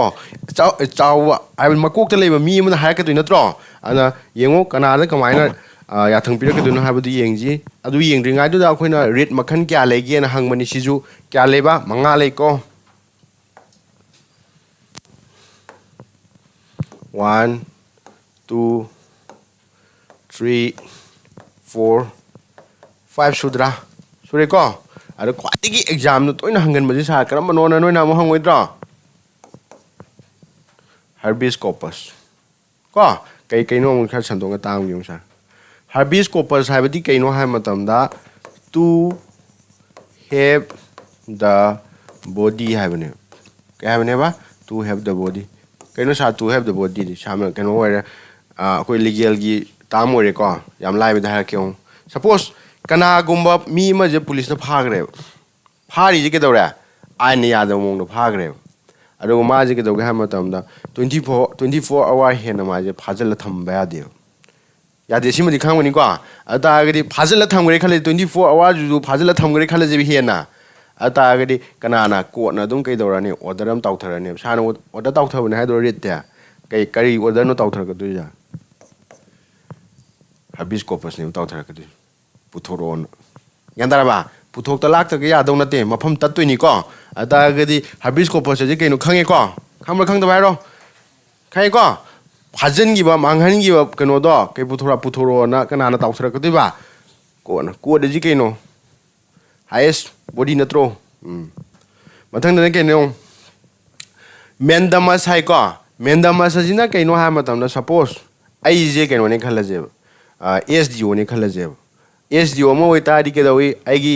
ꯑꯣ ꯕꯤ ꯁꯤ ꯁꯥꯔꯇꯤꯐꯤꯀꯦꯠ ꯑꯃ ꯄꯤꯕ ꯈꯣꯠꯄꯁꯦ ꯇꯧꯗ꯭ꯔꯣ ꯇꯧꯏꯀꯣ ꯑꯦꯁ ꯗꯤ ꯑꯣꯅ ꯇꯧꯏꯀꯣ ꯇꯧꯕꯁꯦ ꯑꯩꯅ ꯇꯧꯗ꯭ꯔꯦ ꯈꯜꯂꯁꯦꯕ ꯑꯩꯅ ꯁꯦꯟꯖꯥ ꯁꯨꯝꯅ ꯄꯩꯁꯥ ꯄꯤꯗꯗꯤ ꯁꯨꯡꯇꯧ ꯇꯧꯗ꯭ꯔꯦ ꯈꯜꯂꯁꯦꯕ 500 ꯄꯤꯗꯗꯤ ꯇꯧꯔꯔꯣꯏ ꯀꯥꯏꯅꯀꯣ ꯑꯝ ꯇꯧꯗꯕꯤꯗ ꯇꯧꯐꯝ ꯊꯣꯛꯄ ꯏꯊꯧ ꯅꯠꯇ꯭ꯔꯣ ꯑꯩꯒꯤ ꯑꯗꯣ ꯑꯩꯅ ꯇꯧꯗꯅ ꯂꯩꯔꯦ ꯈꯜꯂꯁꯦꯕ ꯑꯗꯨ ꯇꯥꯔꯒꯗꯤ ꯀꯅꯥꯅ ꯑꯃꯨꯛ ꯇꯧꯊꯕ ꯌꯥꯔꯦ ꯀꯔꯝꯕ ꯔꯤꯠ ꯁꯤꯖꯤꯟꯅꯔꯀꯥꯟꯗ ꯃꯦꯟꯗꯃꯁꯁꯦ ꯁꯤꯖꯤꯟꯅꯔꯀꯥꯟꯗ ꯈꯤꯇꯪ ꯇꯧꯏꯗꯨꯕꯣꯅ ꯇꯧꯊꯔꯛꯑꯅꯦꯕ ꯈꯪꯉꯤꯀꯣ ꯈꯪꯍꯧꯕ꯭ꯔꯣ ꯁꯥꯔꯅ ꯍꯥꯏꯁꯦ ꯈꯤꯇꯪꯗꯤ ꯂꯨꯕꯅꯤꯀோ ꯂꯨ ꯇꯥꯔꯒꯁꯨ ꯀꯩꯗꯧꯒꯦ ꯍꯥꯏꯕ ꯃꯇꯝꯗ ꯁꯤꯃ ꯈꯪꯕꯤꯌꯣꯕ ꯑꯗꯨꯝ ꯍꯪꯕꯅꯦꯕꯀꯣ ꯇꯠꯇꯅ ꯌꯥꯔꯗ ꯑꯅꯤꯁꯤ ꯒ꯭ꯌꯥꯟ ꯇꯥꯕ ꯇꯥꯗꯕ ꯍꯥꯏꯔꯣ ꯑꯃꯅ ꯀꯩꯗꯧꯕ ꯐꯥꯖꯤꯟꯈꯤꯕ ꯀꯣ ꯑꯃꯁꯤꯅ ꯀꯩꯗꯧꯕ ꯃꯥꯒꯤ ꯊꯕꯛꯇꯨꯗꯤ ꯄꯣꯖꯤꯁꯟꯗꯣ ꯄꯥꯏꯔ ꯂꯩꯔꯒ ꯊꯕꯛꯇꯣ ꯄꯥꯡꯊꯣꯔꯛꯇ ꯇꯥꯔꯒꯗꯤ ꯊꯕꯛꯇꯣ ꯄꯥꯡꯊꯣꯔꯛꯅꯕ ꯇꯧꯕꯅꯤꯀꯣ ꯅꯦꯛꯁꯇ ꯑꯃꯨꯛ ꯌꯦꯡꯉꯁꯤ ꯀ꯭ꯋꯥ ꯋꯥꯔꯦꯟꯇꯣ ꯍꯥꯏ ꯀꯩ ꯍꯥꯏ ꯃꯥꯏ direct a person to vacate an office ꯑꯦꯖꯨꯝ ꯔꯣꯡꯐꯨꯜꯂꯤ ꯈꯗ꯭ꯔꯛ ꯃꯗ꯭ꯔꯛ ꯇꯧꯔꯒ ꯆꯪꯈꯔꯦꯕ ꯅꯨꯄꯥ ꯑꯃ ꯊꯕꯛ ꯑꯃ ꯀꯣ ꯑꯥꯏꯟꯅ ꯌꯥꯗꯕ ꯃꯑꯣꯡꯗ ꯑꯗꯣ ꯃꯥꯁꯦ ꯇꯧꯔꯦ ꯈꯪꯅ ꯆꯥꯟꯅꯕ ꯁꯪꯒ ꯄꯪꯒ ꯂꯩꯕꯅꯤꯅ ꯃꯥꯁꯦ ꯑꯥꯏꯟꯅ ꯌꯥꯗ ꯇꯥꯔꯒꯗꯤ ꯑꯗꯨꯝ ꯃꯥꯅ ꯑꯣꯐꯤꯁꯁꯤ ꯑꯗꯨꯝ ꯄꯥꯏꯔ ꯂꯩꯔꯦꯕ ꯑꯩꯈꯣꯏꯅꯗꯤ ꯈꯪꯉꯦꯕ ꯑꯩꯈꯣꯏꯅꯗꯤ ꯍꯥꯏꯔꯨꯕ ꯉꯝꯗ꯭ꯔꯦꯕ ꯀꯩꯒꯤ ꯑꯦꯝ ꯑꯦꯜ ꯑꯦ ꯃꯤꯅꯤꯁꯇꯔ ꯈꯪꯅꯕꯅꯤꯅ ꯑꯩꯈꯣꯏꯅ ꯀꯥꯏ ꯆꯠꯄ ꯌꯥꯏ ꯀꯣꯔꯠꯇ ꯆꯠꯄ ꯌꯥꯏꯑꯕ ꯑꯗꯣ ꯀꯣꯔꯠꯅ ꯀꯩꯗꯧꯔꯛꯑꯅꯤ ꯑꯗꯨꯝ ꯁꯤꯁꯦ ꯑꯗꯨꯝ ꯇꯥꯎꯗꯔꯛꯑꯅꯦꯕ ꯈꯪꯉꯅꯤꯀꯣ ꯁꯥꯔꯅ ꯍꯥꯏꯁꯦ ꯇꯧꯐꯝ ꯊꯣꯛꯇꯕ ꯊꯕꯛ ꯑꯃ ꯄꯥꯏꯁꯜꯂ ꯂꯩꯕꯗꯣ ꯑꯗꯨꯗꯣ ꯀꯩꯗꯧꯕ ꯂꯧꯊꯣꯛꯅꯕꯒꯤꯗꯃꯛꯇ ꯖꯥꯔꯤꯕ ꯔꯤꯠꯇꯣ ꯀꯩ ꯀꯧꯏ ꯑꯩꯈꯣꯏꯅ ꯀ꯭ꯋꯥ ꯋꯥꯔꯦꯟꯇꯣ ꯀꯧꯏ ꯌꯥꯔꯕ ꯑꯗꯒꯤ ꯌꯦꯡꯉꯨꯁꯤꯗ ꯄ꯭ꯔꯣꯍꯤꯕꯤꯁꯟ ꯍꯥꯏ ꯄ꯭ꯔꯣꯍꯤꯕꯤꯁꯟꯗꯤ ꯀꯩꯅꯣ ꯊꯤꯡꯕ ꯍꯥꯏꯕꯅꯤꯀꯣ ꯁꯤꯗꯩ ꯑꯗꯨꯝ ꯅꯣꯏꯅ ꯈꯪꯉꯦ ꯀꯩ ꯑꯣꯏꯔꯝꯃꯅꯤ prohibits a lower court from proceeding on a case ꯑꯌꯦ ꯑꯩꯈꯣꯏꯅ ꯈꯪꯈ꯭ꯔꯦ ꯅꯣꯏꯅ ꯁꯤ ꯋꯥꯁꯦ ꯇꯥꯕ꯭ꯔꯥ ꯇꯥꯗꯕ꯭ꯔꯥ ꯌꯦꯡꯉꯨ ꯁꯥꯔ ꯁ꯭ꯂꯥꯏด์ꯑꯃꯗ ꯇꯛ ꯂꯥꯎ ꯆꯦꯟꯖ ꯇꯧꯔꯛꯀꯦ ꯌꯦꯡꯉꯨ ꯁꯨꯄ꯭ꯔꯤꯝ ꯀꯣꯔꯠ ꯇꯥꯔꯕ ꯅꯠꯇ꯭ꯔꯥ ꯍꯥꯏ ꯀꯣꯔꯠ ꯇꯥꯔꯕ ꯅꯠꯇ꯭ꯔꯥ ꯃꯊꯪꯗ ꯀꯩ ꯇꯥꯔꯦ ꯂꯋꯔ ꯀꯣꯔꯠ ꯇꯥꯔꯦꯀꯣ ꯁꯨꯄ꯭ꯔꯤꯝ ꯀꯣꯔꯠꯁꯤꯅ ꯀꯩꯗꯧꯒꯦ ꯍꯥꯏꯕ ꯃꯇꯝꯗ ꯈ꯭ꯋꯥꯏꯗꯒꯤ ꯆꯥꯎꯔꯤꯅꯤ ꯀꯣ ꯃꯊꯪꯗ ꯀꯅꯥ ꯂꯩꯕ ꯍꯥꯏ ꯀꯣꯔꯠ ꯂꯩꯔꯤꯅꯤꯀꯣ ꯃꯊꯪꯗꯅ ꯀꯔꯤ ꯂꯋꯔ ꯀꯣꯔꯠ ꯂꯩꯔꯤꯅꯤꯀꯣ ꯁꯤꯒꯤ ꯂꯋꯔ ꯀꯣꯔꯠꯁꯤꯗ ꯀꯩꯗꯧꯒꯦ ꯍꯥꯏꯕ ꯃꯇꯝꯗ ꯃꯥꯅ ꯄꯥꯏꯕ ꯌꯥꯗꯕ ꯀꯦꯁ ꯑꯃ ꯃꯥꯅ ꯄꯥꯏꯁꯜꯂꯦ ꯈꯜꯂꯁꯦꯕ ꯀꯣ ꯑꯗꯨ ꯇꯥꯔꯒꯗꯤ ꯀꯩꯗꯧꯔꯛꯑꯅꯤ ꯍꯥꯏꯕ ꯃꯇꯝꯗ ꯑꯩꯈꯣꯏꯒꯤ ꯃꯥꯒꯤ ꯃꯊꯛꯇ ꯂꯩꯕ ꯀꯣꯔꯠꯇꯣ ꯑꯗꯨꯅ ꯊꯤꯡꯉꯛꯑꯅꯦꯕ ꯅꯪ ꯀꯩꯅꯣ ꯅꯪꯅ ꯇꯧꯕ ꯅꯪꯒꯤ ꯖꯨꯔꯤꯗꯤꯛꯁꯟꯗꯁꯨ ꯅꯠꯇꯕꯗꯨ ꯅꯪꯅ ꯇꯧꯁꯜꯂꯤꯗꯣ ꯀꯩꯒꯤꯅꯣꯅ ꯑꯗꯨꯕꯨꯅ ꯀꯩ ꯀꯧꯔꯦ ꯄ꯭ꯔꯣꯍꯤꯕꯤꯁꯟ ꯀꯧꯋꯦꯕ ꯈꯪꯅꯤꯅ ꯃꯊꯪꯗꯅ ꯀꯩ ꯍꯥꯏꯌꯦ ꯁꯥꯇꯤꯔꯥꯔꯤ ꯍꯥꯏꯕꯅꯤ ꯁꯥꯇꯤꯔꯥꯔꯤ ꯍꯥꯏꯕꯅ ꯀꯩꯅꯣ a higher court removes a proceeding from the lower courts and bring its before ꯏꯠꯁꯦꯜꯐꯁꯦ ꯉꯁꯥꯏ ꯃꯉꯣꯟꯗ ꯆꯠꯊꯔꯝꯕ ꯋꯥꯌꯦꯟꯗꯣ ꯃꯥꯅ ꯂꯧꯊꯣꯛꯄ ꯌꯥꯕꯁꯦ ꯁꯤꯅ ꯊꯤꯡꯕꯅꯤꯗꯅ ꯁꯤꯅ ꯇꯧꯒꯅꯨꯅ ꯈꯇꯪ ꯊꯤꯡꯕꯅꯦꯕ ꯁꯤꯒ ꯁꯥꯇꯔꯥꯔꯤꯌꯣ ꯍꯥꯏꯔꯒꯅ ꯃꯉꯣꯟꯗ ꯆꯠꯊꯔꯝꯃꯦ ꯈꯜꯂꯁꯦ ꯃꯉꯣꯟꯗ ꯇꯧꯔꯣꯏꯗꯕ ꯄꯣꯠ ꯑꯃ ꯑꯗꯨꯗꯣ ꯃꯥꯅ ꯄꯨ ꯂꯥꯛꯑ ꯀꯥꯏꯗ ꯆꯠꯊꯗꯣꯏꯕ ꯃꯥꯏ ꯃꯅꯥꯛꯇ ꯃꯉꯣꯟꯗ ꯍꯦꯟꯅ ꯆꯥꯎꯕ ꯀꯣꯔꯠꯇꯨꯅ ꯂꯦꯠꯁ ꯁꯦ ꯁꯄꯣꯁ ꯃꯤ ꯍꯥꯠꯄꯒꯤ ꯃꯇꯥꯡꯗ ꯀꯩꯗꯧꯒꯦ ꯍꯥꯏꯕ ꯃꯇꯝꯗ ꯁꯤ ꯍꯥꯏ ꯀꯣꯔꯠ ꯁꯨꯄ꯭ꯔꯤꯝ ꯀꯣꯔꯠ ꯁꯨꯃꯥꯏꯅ ꯂꯩꯔꯦꯕ ꯂꯋꯔ ꯀꯣꯔꯠ ꯂꯩꯔꯦꯕ ꯃꯤ ꯍꯥꯠꯄꯁꯦ ꯈꯔ ꯁꯥꯊꯤꯔꯕꯅꯤ ꯀꯦꯁꯁꯦ ꯈꯔ ꯆꯥꯎꯔꯕꯅꯤꯀꯣ ꯁꯤꯁꯦ ꯀꯩꯗꯧꯒꯦ ꯍꯥꯏꯕ ꯃꯇꯝꯗ ꯁꯤꯒꯤ ꯂꯋꯔ ꯀꯣꯔꯠꯁꯤꯗ ꯇꯧꯕ ꯌꯥꯗꯕ ꯀꯦꯁꯅꯦ ꯈꯜꯂꯁꯦꯕ ꯃꯥꯅ ꯇꯧꯗꯣꯏꯒꯤ ꯁꯨꯝ ꯇꯧ ꯂꯩꯔꯝꯃꯦꯕ ꯊꯤꯡꯕꯗꯨꯗꯤ ꯀꯩ ꯀꯧꯏ ꯍꯥꯏꯒꯦ ꯁꯥꯅ ꯄ꯭ꯔꯣꯍꯤꯕꯤꯁꯟ ꯀꯧꯏ ꯍꯥꯏꯕ ꯅꯠꯇ꯭ꯔꯣ ꯑꯗꯨꯒ ꯁꯥꯇꯔꯥꯔꯤꯌꯣ ꯍꯥꯏꯔꯒꯅ ꯊꯤꯡꯕ ꯈꯛꯇ ꯅꯠꯇꯕ ꯍꯥꯏꯇꯥꯔꯦ ꯁꯤꯗꯒꯤ ꯀꯦꯁꯇꯣ ꯄꯨꯔ ꯂꯥꯛꯄ ꯃꯉꯣꯟꯗ ꯑꯗꯨꯒ ꯃꯥꯒꯤꯗ ꯆꯠꯊꯍꯟꯕ ꯈꯪꯍꯧꯕ꯭ꯔꯥ ꯁꯥꯅ ꯍꯥꯏꯁꯦ ꯑꯗꯨꯒ ꯍꯥꯏ ꯀꯣꯔꯠꯇꯅ ꯑꯣꯏꯔꯒ ꯍꯥꯏ ꯀꯣꯔꯠꯇ ꯇꯧꯔꯝꯃꯦ ꯈꯜꯂꯁꯦꯕ ꯍꯥꯏ ꯀꯣꯔꯠꯇ ꯍꯦꯟꯅ ꯆꯥꯎꯕ ꯀꯅꯥ ꯂꯩꯒꯦ ꯁꯨꯄ꯭ꯔꯤꯝ ꯀꯣꯔꯠ ꯂꯩꯕ ꯅꯠꯇ꯭ꯔꯣ ꯑꯗ ꯃꯥꯅ ꯀꯩꯗꯧꯗꯣꯏꯕ ꯄꯨꯔ ꯂꯥꯛꯀꯗꯣꯏꯕ ꯈꯪꯍꯧꯕ꯭ꯔꯥ ꯁꯤꯒꯤ ꯃꯉꯥꯃꯛꯁꯤ ꯒ꯭ꯌꯥꯟ ꯇꯥꯍꯧ ꯍꯣꯔꯦꯟꯁꯨ PDF ꯇ ꯑꯃꯨꯛ ꯌꯦꯡꯉꯨꯀꯣ ꯌꯥꯝ ꯃꯔꯨ ꯑꯣꯏꯕꯅꯤꯀꯣ ꯇꯠꯇꯅ ꯍꯪꯕꯅꯤ ꯍꯦꯟꯅ ꯐꯣꯀꯁ ꯇꯧꯗꯣꯏꯁꯤꯅ ꯀꯥꯏꯗ ꯁꯤꯗ ꯐꯣꯀꯁ ꯇꯧꯕꯤꯌꯨꯀꯣ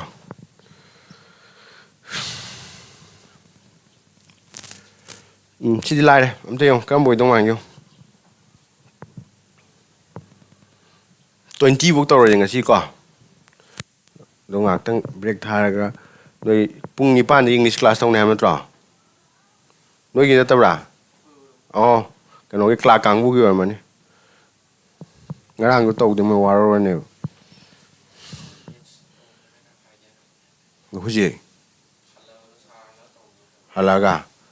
ꯌꯦꯡꯉꯒꯦ ꯁꯤ ꯌꯦꯡꯉꯨ ꯑꯩꯅ ꯇꯛ ꯂꯥꯎ ꯍꯥꯏꯔꯗꯤ ꯑꯣ ꯍꯥꯏꯔꯛꯀꯗꯣꯏꯅꯤꯀꯣ ꯑꯣꯟꯂꯥꯏꯟꯗ ꯌꯥꯝ ꯆꯨꯝꯅ ꯑꯟꯁꯔ ꯄꯤꯔꯛꯄ ꯌꯥꯎꯏꯀꯣ ꯑꯉꯥꯡ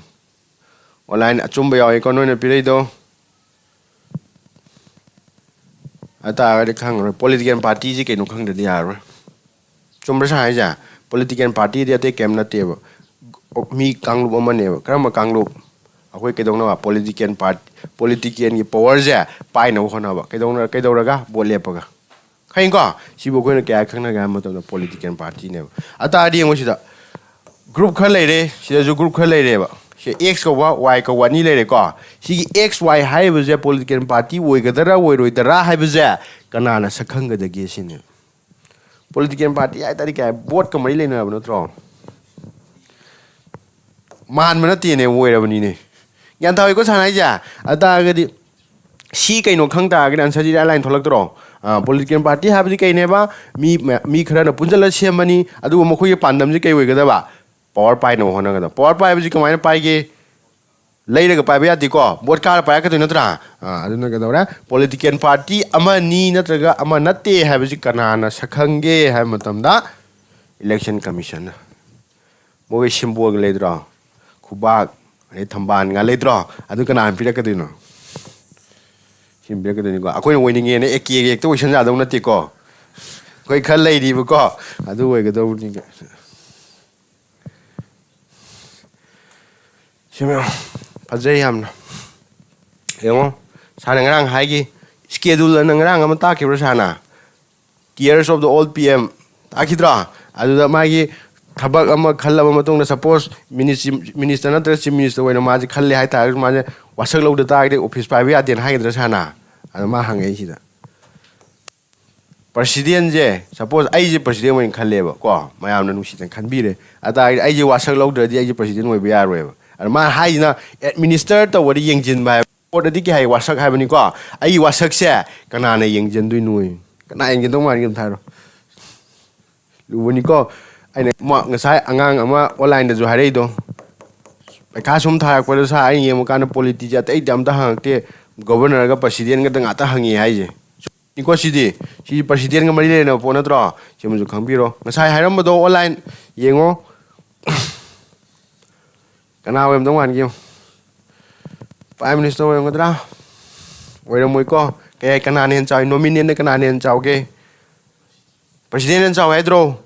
ꯌꯨꯅꯤꯌꯟ ꯍꯣꯝ ꯃꯤꯅꯤꯁꯇꯔ ꯑꯣꯏꯒꯗ꯭ꯔꯥꯅꯦ ꯑꯣꯏꯔꯣꯏꯀꯣ ꯚꯥꯏꯁ ꯄ꯭ꯔꯁꯤꯗꯦꯟ ꯑꯣꯏꯒꯗ꯭ꯔꯥ ꯑꯣꯏꯔꯔꯣꯏꯗ ꯁꯤꯗꯤ ꯃꯥꯏ ꯃꯈꯥꯗ ꯂꯩꯗꯣꯏ ꯅꯠꯇ꯭ꯔꯣ ꯑꯣꯕꯤꯌꯁꯂꯤ ꯀꯅꯥ ꯂꯩꯔꯝꯍꯧꯔꯦ Chief Justice of India lemodro Chief Justice of India habdi kaino ha matam sano je hagi bodo akoi India gi judiciary ja kamai lege ha matam sumaina pyramid ki shape to leba pyramid ki shape di ke maton sina wang ni sinen chawe hai ni ko sinan kai lei ne ba Supreme Court lei ni ko maya din kai legi sana yek pada High Court leidra last na kai legi ha matam lower court na lei ne khani na ata gari mani chauk chawe hai ni sigi maya sigi Supreme Court to judge mayam lei ko si judge mayam di makok tu ke ko ga matam Chief Justice of India ko khaba alo mana ke to de ba yengjen adu di amma mu haira sidana president haram bani na vice president gi kana ne yengjen ne hairo logic sat sanong ne very good kana yengjen de ba president yengjen ne kai no ma di khan ga loi ro na tro ma khan ga mathang chief justice sim kana yengjen ne ma hairo president na yan thar ba Prime Home Minister juga na yang jani President Prime Minister juga na yang jani President kay gino ha matam da mai makha da leba ngak na tro moi je sumi ko 16 gi C very good sumi Chamo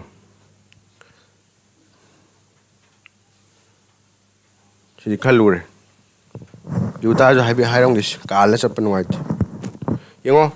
akhoi nang sana ma hagi budo akhoi India gi constitution je masagi indigenous hoi jadi atop mom ne mam pusale hagi ko sana ara pusam bagana sigi judicial review hari ju kaino ha ma don akhoi na mingon ne pusali ne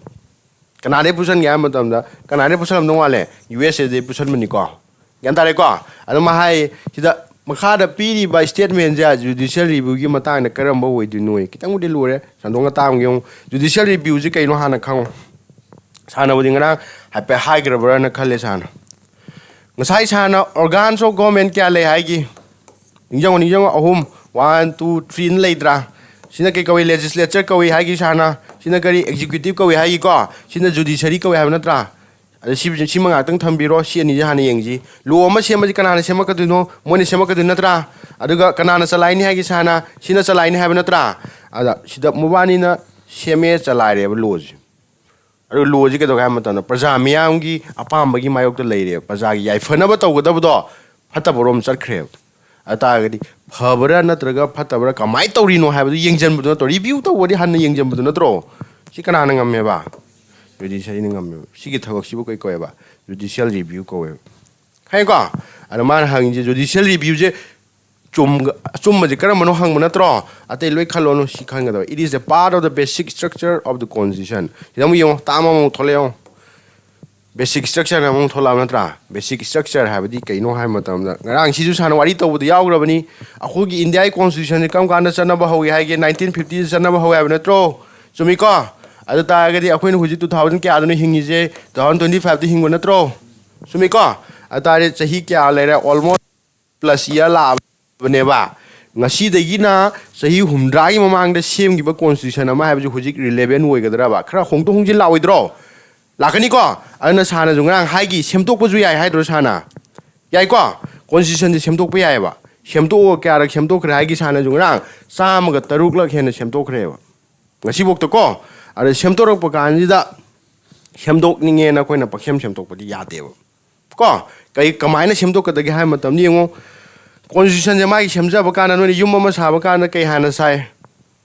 foundation an han sa dro foundation du ke doi phajada ta ga yum du kai ra ka tuina tra la wa sumai to no koi constitution je sem kana mai kai dana ba framework am ya la lai gram ne bim ma hai ba kana ke to ge yot han hap tro adu yot to phajna manung da phum ma yaw gram ne koi constitution gi ju are semdok ni nge na du gi yot to yaw na thadat la ga sem ba ya de ba koi kam ra san hai ja pusaningi ba idea ji keno khang da bro khange ko sumai to na manungi potu bok ti yaw na semdok pa ya da ba je sibu kai ko ga ma tom da khoina basic structure of the constitution hai khang ne ba aduna nga sai gi judicial review hari ba what che kai chi ha ma tom da structure ne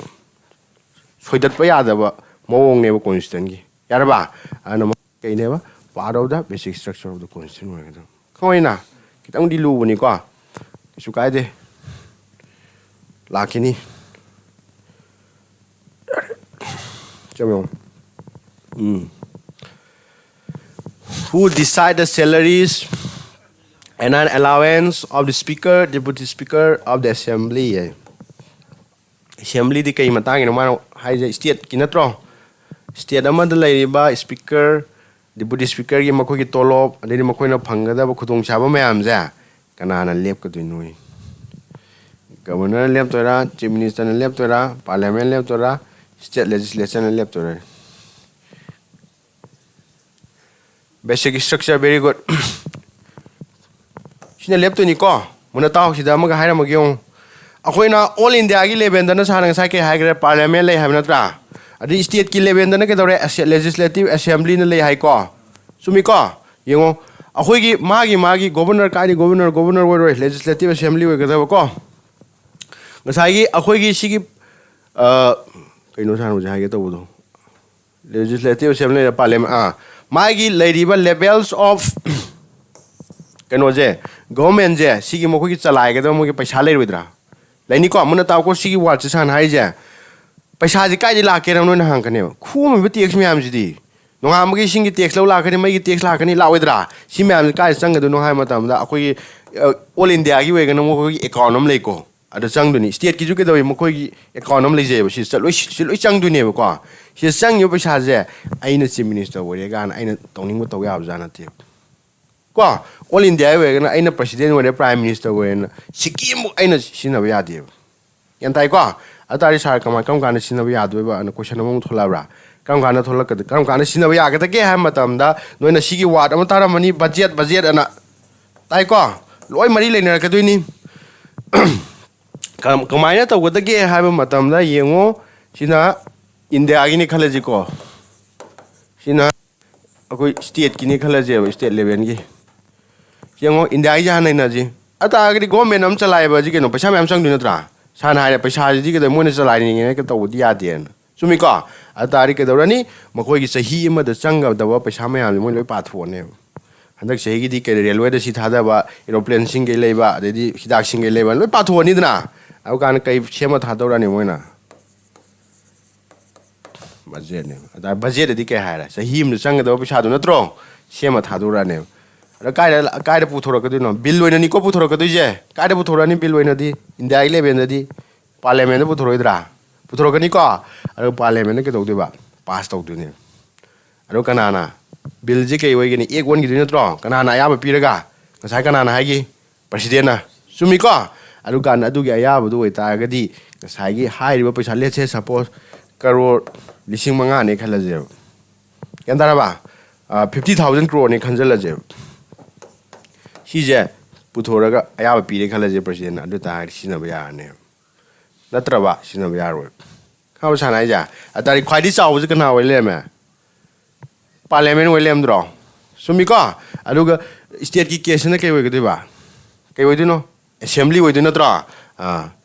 아주나 딱보디 개노 할 마tamda 그나나 랩거니 뭐거기 셀러리가 아주 ultimately 개데 라거든 पैसा 라거든 들어 그나 랩대 봐 state ki hang na tro hangai je legislature tolo hengat pa wak very good am sum na pire yo schedule area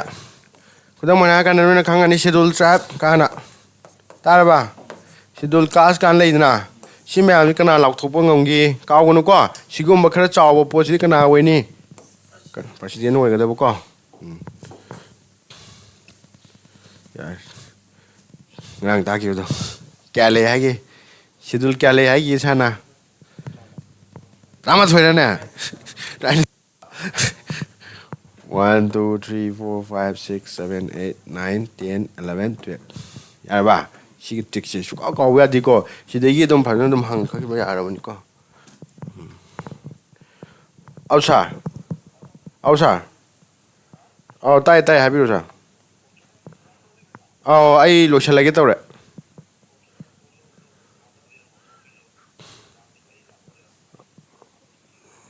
야 라페 미니멈 아웅 캠 숨 레미나 뭐 너 메스 클래스 또 마 야니나 ꯁꯤ ꯀꯃꯥꯏꯅ tricks ꯐꯥꯅꯤꯁꯨ ꯁꯥꯟꯅ ꯍꯥꯏꯈ꯭ꯔꯦꯀꯣ ꯍꯥꯟꯅ ꯏꯊꯣꯛꯄꯤꯔꯣꯅ ꯑꯗꯨ ꯃꯆꯤꯟ ꯐꯥꯕꯤꯔꯅꯤꯗꯅ ꯑꯗꯨꯅ ꯀꯩꯅꯣꯗꯣ ꯈꯪꯗꯣꯏꯅꯦꯕ schedule ꯀꯌꯥꯅꯣꯗꯤ ꯏꯊꯣꯛꯄꯤꯗ ꯁꯨꯃꯥꯏꯅ 4 5 6 7 8 9 10 11 12 ꯌꯥꯏꯅ ꯁꯥꯔ ꯀꯩꯅꯣ 1 2 3 ꯅꯦ ꯉꯔꯥꯡ ꯌꯥꯍꯧꯗꯕꯗ ꯃꯨꯟꯅ ꯇꯥꯎ ꯑꯩꯈꯣꯏꯒꯤ ꯀꯣꯟꯁꯇꯤꯇ꯭ꯌꯨꯁꯟꯗꯅꯦ ꯁꯦꯗꯨꯜ ꯑꯅ ꯂꯩꯌꯦꯕꯀꯣ ꯁꯦꯗꯨꯜ ꯀꯌꯥ ꯂꯩꯒꯦ ꯍꯥꯏꯕ ꯃꯇꯝꯗ 23 ꯂꯩꯌꯦꯕ 23ꯁꯦ ꯀꯩꯅꯣ ꯅꯪꯅ ꯐꯥꯕ ꯉꯝꯃꯣꯏꯕ ꯑꯗꯨꯅ ꯁꯤꯒꯤ ꯇ꯭ꯔꯤꯛꯁꯦ ꯁꯤꯅ ꯐꯥꯗꯧꯅꯦꯕꯀꯣ ꯇ꯭ꯔꯤꯛꯇꯨꯗꯤ ꯀꯃꯥꯏꯅ ꯍꯥꯏꯔꯦ ꯁꯥꯔꯅ ꯇꯤꯌꯔꯁ ꯑꯣꯐ ꯑꯣꯜ PM ꯑꯅ ꯍꯥꯏꯔꯦꯅ T4 ꯀꯩꯅꯣ ꯍꯥꯏꯕ ꯃꯇꯝꯗ ꯀꯔꯤ ꯇꯦꯔꯤꯇꯔꯤ ꯍꯥꯏꯕꯅꯦꯕ ꯁꯥꯔꯅ ꯉꯁꯥꯏ ꯍꯥꯏꯈ꯭ꯔꯦ ꯁꯦꯗꯨꯜ 1ꯁꯦ ꯀꯩꯒꯤ ꯃꯇꯥꯡꯗ ꯌꯥꯎꯏ ꯍꯥꯏꯒꯦ ꯇꯦꯔꯤꯇꯔꯤ ꯃꯇꯥꯡꯗ ꯌꯥꯎꯏ ꯍꯥꯏꯕ ꯅꯠꯇ꯭ꯔꯣ ꯑꯗꯨꯅ ꯁꯨꯃꯥꯏꯅ ꯇꯤꯌꯔꯁ ꯑꯣꯐ ꯑꯣꯜ ꯃꯦꯟ ꯍꯥꯏꯕ Tꯁꯦ ꯑꯍꯧꯕꯗ ꯂꯩꯔꯕ ꯅꯠꯇ꯭ꯔꯣ ꯁꯦꯗꯨꯜ 1ꯅ ꯀꯩꯒꯤ ꯇꯦꯔꯤꯇꯔꯤꯒꯤ ꯌꯥꯔꯕ ꯑꯗ ꯑꯝꯇꯪ ꯑꯃꯨꯛ ꯌꯦꯡꯉꯁꯤ ꯑꯦꯁ ꯍꯥꯏꯔꯁꯦꯕ ꯑꯦꯁꯁꯤ ꯀꯩ ꯃꯇꯥꯡꯗ ꯂꯩꯔꯦ ꯁꯦꯗꯨꯜ ꯑꯦꯔꯤꯌꯥꯒꯤ ꯃꯇꯥꯡꯗ ꯑꯩꯈꯣꯏꯒꯤ ꯁꯦꯗꯨꯜ ꯀꯌꯥꯅ ꯍꯥꯏꯇꯥꯔꯦ ꯀꯌꯥ ꯍꯥꯏꯗꯕ 5th ꯁꯦꯗꯨꯜ ꯈꯪꯉꯤꯅ ꯑꯃꯨꯛꯇꯪ ꯁꯪꯇꯜꯂꯒ ꯑꯥꯏꯠꯇ ꯑꯃꯨꯛ ꯌꯦꯡꯉꯁꯦꯕ ꯑꯥꯏꯠꯁꯤ ꯑꯣ ꯅꯠꯇ꯭ꯔꯣ ꯂꯩꯔꯝꯃꯤꯁꯦ ꯑꯣꯁꯤ ꯀꯩꯅꯣ ꯑꯣꯐꯤꯁꯤꯌꯦꯜ ꯂꯦꯡꯒ꯭ꯋꯦꯖ ꯍꯥꯏꯕꯅꯦꯕ ꯑꯩꯈꯣꯏꯒꯤ ꯑꯣꯐꯤꯁꯤꯌꯦꯜ ꯂꯦꯡꯒ꯭ꯋꯦꯖꯀꯤ ꯃꯇꯥꯡꯗ ꯁꯦꯗꯨꯜ ꯀꯌꯥꯗ ꯄꯜꯂꯤ ꯍꯥꯏꯇꯥꯔꯦ ꯀꯌꯥꯗ ꯍꯥꯏꯗꯣꯏꯕ 8th ꯁꯦꯗꯨꯜ ꯈꯪꯉꯤꯅ ꯁꯨꯃꯥꯏꯅ ꯇ꯭ꯔꯤꯛ ꯁꯥꯟꯅ ꯐꯥꯒꯗꯕ ꯁꯤꯗꯒꯤ ꯃꯌꯥꯝ ꯍꯪꯈ꯭ꯔꯕꯅꯤꯀꯣ ꯃꯔꯨ ꯑꯣꯏꯅ ꯍꯪꯉꯤꯁꯦ ꯀꯔꯝꯕꯅꯣ ꯍꯪꯉꯤꯁꯦ ꯍꯥꯏꯕ ꯃꯇꯝꯗ ꯁꯤꯒꯤ 5th ꯁꯦꯗꯨꯜꯁꯤꯃ ꯇꯣꯏꯅ ꯍꯪꯉꯦ 6th ꯁꯦꯗꯨꯜ ꯍꯪꯉꯦ 7 ꯍꯪꯉꯦ 8 ꯑꯗꯩ ꯁꯤ 10ꯁꯤꯒ ꯀꯣ ꯀꯥꯎꯕꯤꯔꯅꯨ ꯁꯦ ꯃꯨꯟꯅ ꯌꯦꯡꯉꯨ ꯑꯣꯟꯂꯥꯏꯟ ꯀꯥꯡꯕꯨ ꯌꯥꯔꯤꯕ꯭ꯔꯣ ꯁꯥꯔ ꯈꯤꯇꯪ ꯀꯩꯅꯣ ꯇꯧꯔꯝꯃꯣꯏ ꯀꯣꯏꯁꯟ 5 ꯑꯃꯒ ꯑꯃꯨꯛ ꯂꯧꯊꯔꯁꯤ ꯌꯥꯗ꯭ꯔꯣ ꯁꯤ ꯌꯦꯡꯉꯨ ꯔꯥꯏꯠ ꯇꯨ ꯕꯣꯠ ꯕꯣꯠ ꯊꯥꯗꯕꯒꯤ ꯍꯛ ꯍꯥꯏꯕꯁꯦ ꯔꯥꯏꯠꯗꯤ ꯀꯌꯥꯒꯤ ꯁꯥꯔꯅ ꯉꯔꯥꯡ ꯍꯛ ꯍꯥꯏꯕ ꯅꯠꯇ꯭ꯔꯣ ꯍꯛꯁꯤ ꯀꯩ ꯑꯣꯏꯗꯣꯏꯅꯣ ꯍꯥꯟꯅ ꯄꯜꯂꯦ ꯀꯩ ꯑꯣꯏꯗꯧ ꯃꯥꯟꯒꯦ ꯑꯣꯏꯅꯤꯀꯣ ꯕꯣꯠ ꯄꯜꯂꯕꯅꯤꯅ ꯕꯣꯠ ꯊꯥꯗꯕ ꯅꯠꯇ꯭ꯔꯣ ꯄꯣꯂꯤꯇꯤꯛꯁꯁꯤ ꯀꯩꯒ ꯃꯔꯤ ꯂꯩꯅꯒꯦ ꯕꯣꯠꯀ ꯃꯔꯤ ꯂꯩꯅꯕ ꯅꯠꯇ꯭ꯔꯣ ꯁꯨꯃꯥꯏꯅ ꯌꯦꯡꯉꯨ ꯉꯁꯥꯏ ꯁꯥꯔꯅ ꯍꯥꯏꯈꯤꯕꯗꯣ ꯌꯥꯎꯔꯦ ꯇꯣ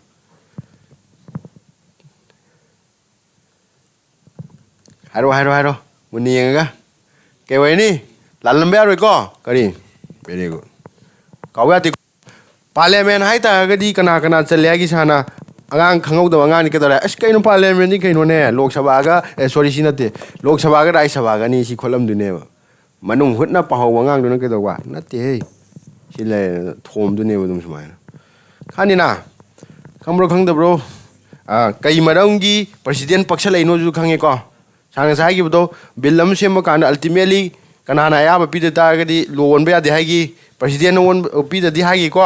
ꯑꯗꯨꯅ ꯄ꯭ꯔꯁꯤꯗꯦꯟꯁꯦ ꯄꯥꯔꯠ ꯑꯣꯐ ꯀꯩꯅꯦꯕ ꯄꯥꯔꯂꯤꯌꯥꯃꯦꯟꯅꯦꯕ ꯍꯧꯖꯤꯛꯇꯤ ꯌꯥꯝꯅ ꯍꯥꯏꯂꯤ ꯀꯝꯄꯤꯇꯤꯇꯤꯞ ꯑꯣꯏꯔꯕꯅꯤꯀꯣ ꯑꯦꯛꯖꯥꯝꯁꯦ ꯌꯦꯡꯉꯣ ꯃꯃꯥꯡꯗ ꯑꯩꯈꯣꯏꯒꯤ ꯃꯃꯥꯡꯒꯤꯗ ꯃꯣꯏ GGꯗ ꯃꯣꯏ 17 ꯈꯜꯂꯦꯕ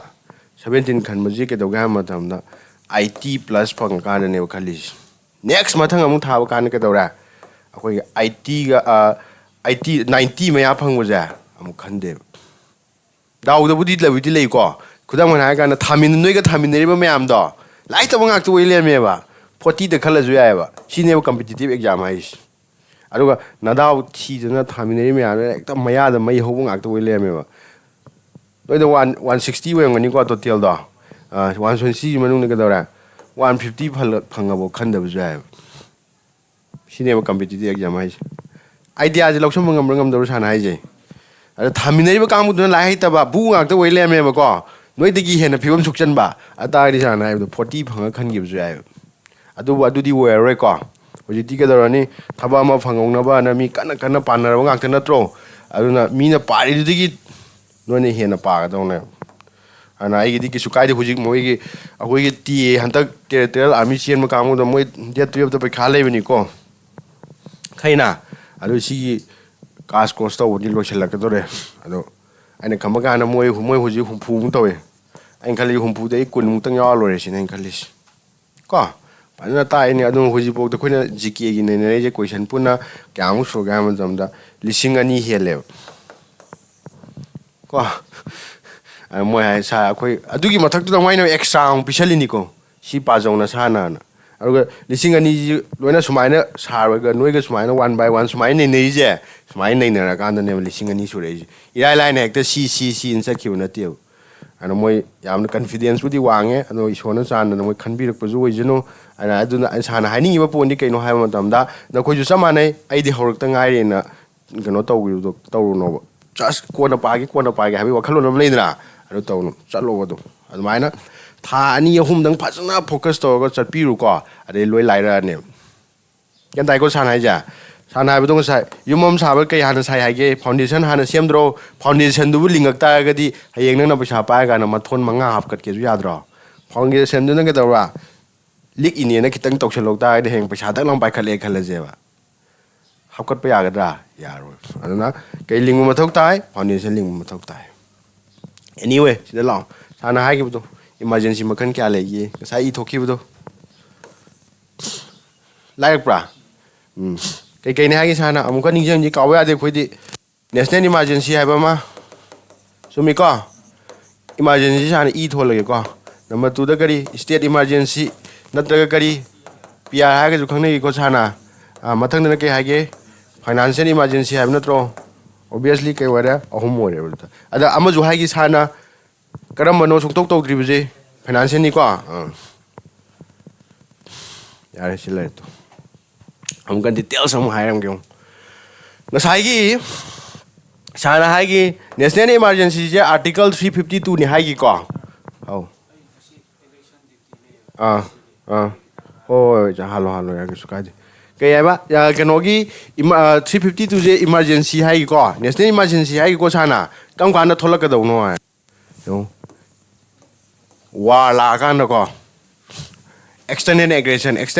have the keno have atopa country na landara kanda yantai ko adedi arm rebellion hai khutta khulai paega ai keno toro dawni ning khatam dawni ga na lan hora ba adu kanu ke emergency lakne ba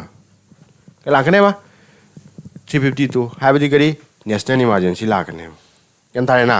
next na 356 ke hagi sana state emergency have natra sidana kam kan lakata ke hamatam sana hagi budo ngarang akogi lebak ama chalai ba haibase kanai makhada chalai ba no constitution ni makhada chalai ba ne haibna tro ana constitution gi leiri ba thabak thorom me an loi kaidara ba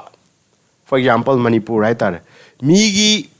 punsi ngak sian ba haibase kanai mathau no government gi mathau na tro government ji kanai makhada lek pa no constitution gi makhada lek pa na tro akoi manipur da kai ra na tro sa akoi manipur da chalai ri ji keno chalai do bu na ti chalai ri bani ko akoi khang da be wani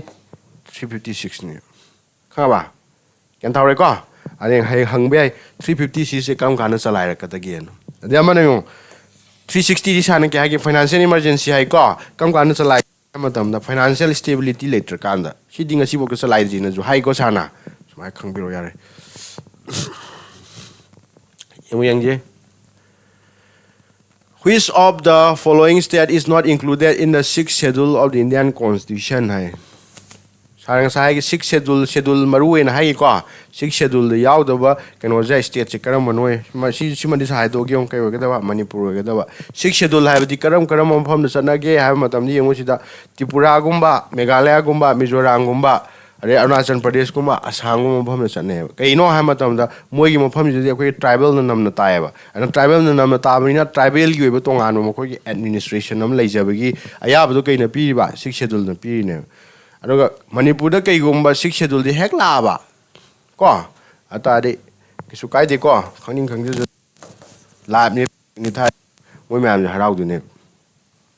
kham ba sai ja ken ta bra adu na tro moi na pam le ji aduna manipur da di ke dawra si 6th schedule ja porak pasunga ya de ko siung five tai first Indian Prime Minister to resign from the office CDGK when them parok she the trick late ko kai ga da ba ma ta lei leina ke da wa thabuk Prime Minister we bidi resign to have na tro ani kana we di ba Moraji ya sai we yaina ngasi gi mai to ko manga buk to ji ko nungai ta bra ro khallo option do ngana ngi du ga sumai to ji habra sumai to ji habra adi apam mani noi ko online kamu nungai ta bro online manipur 6th schedule chana di loi de na sair manipur 6th schedule chana de o chumi mai je yaw da hai bani ko yaw da boi ta ri san ji kai manipur hai na tro chumi very good 6th schedule chana da ba state hai ta ga di manipur yam chume thank you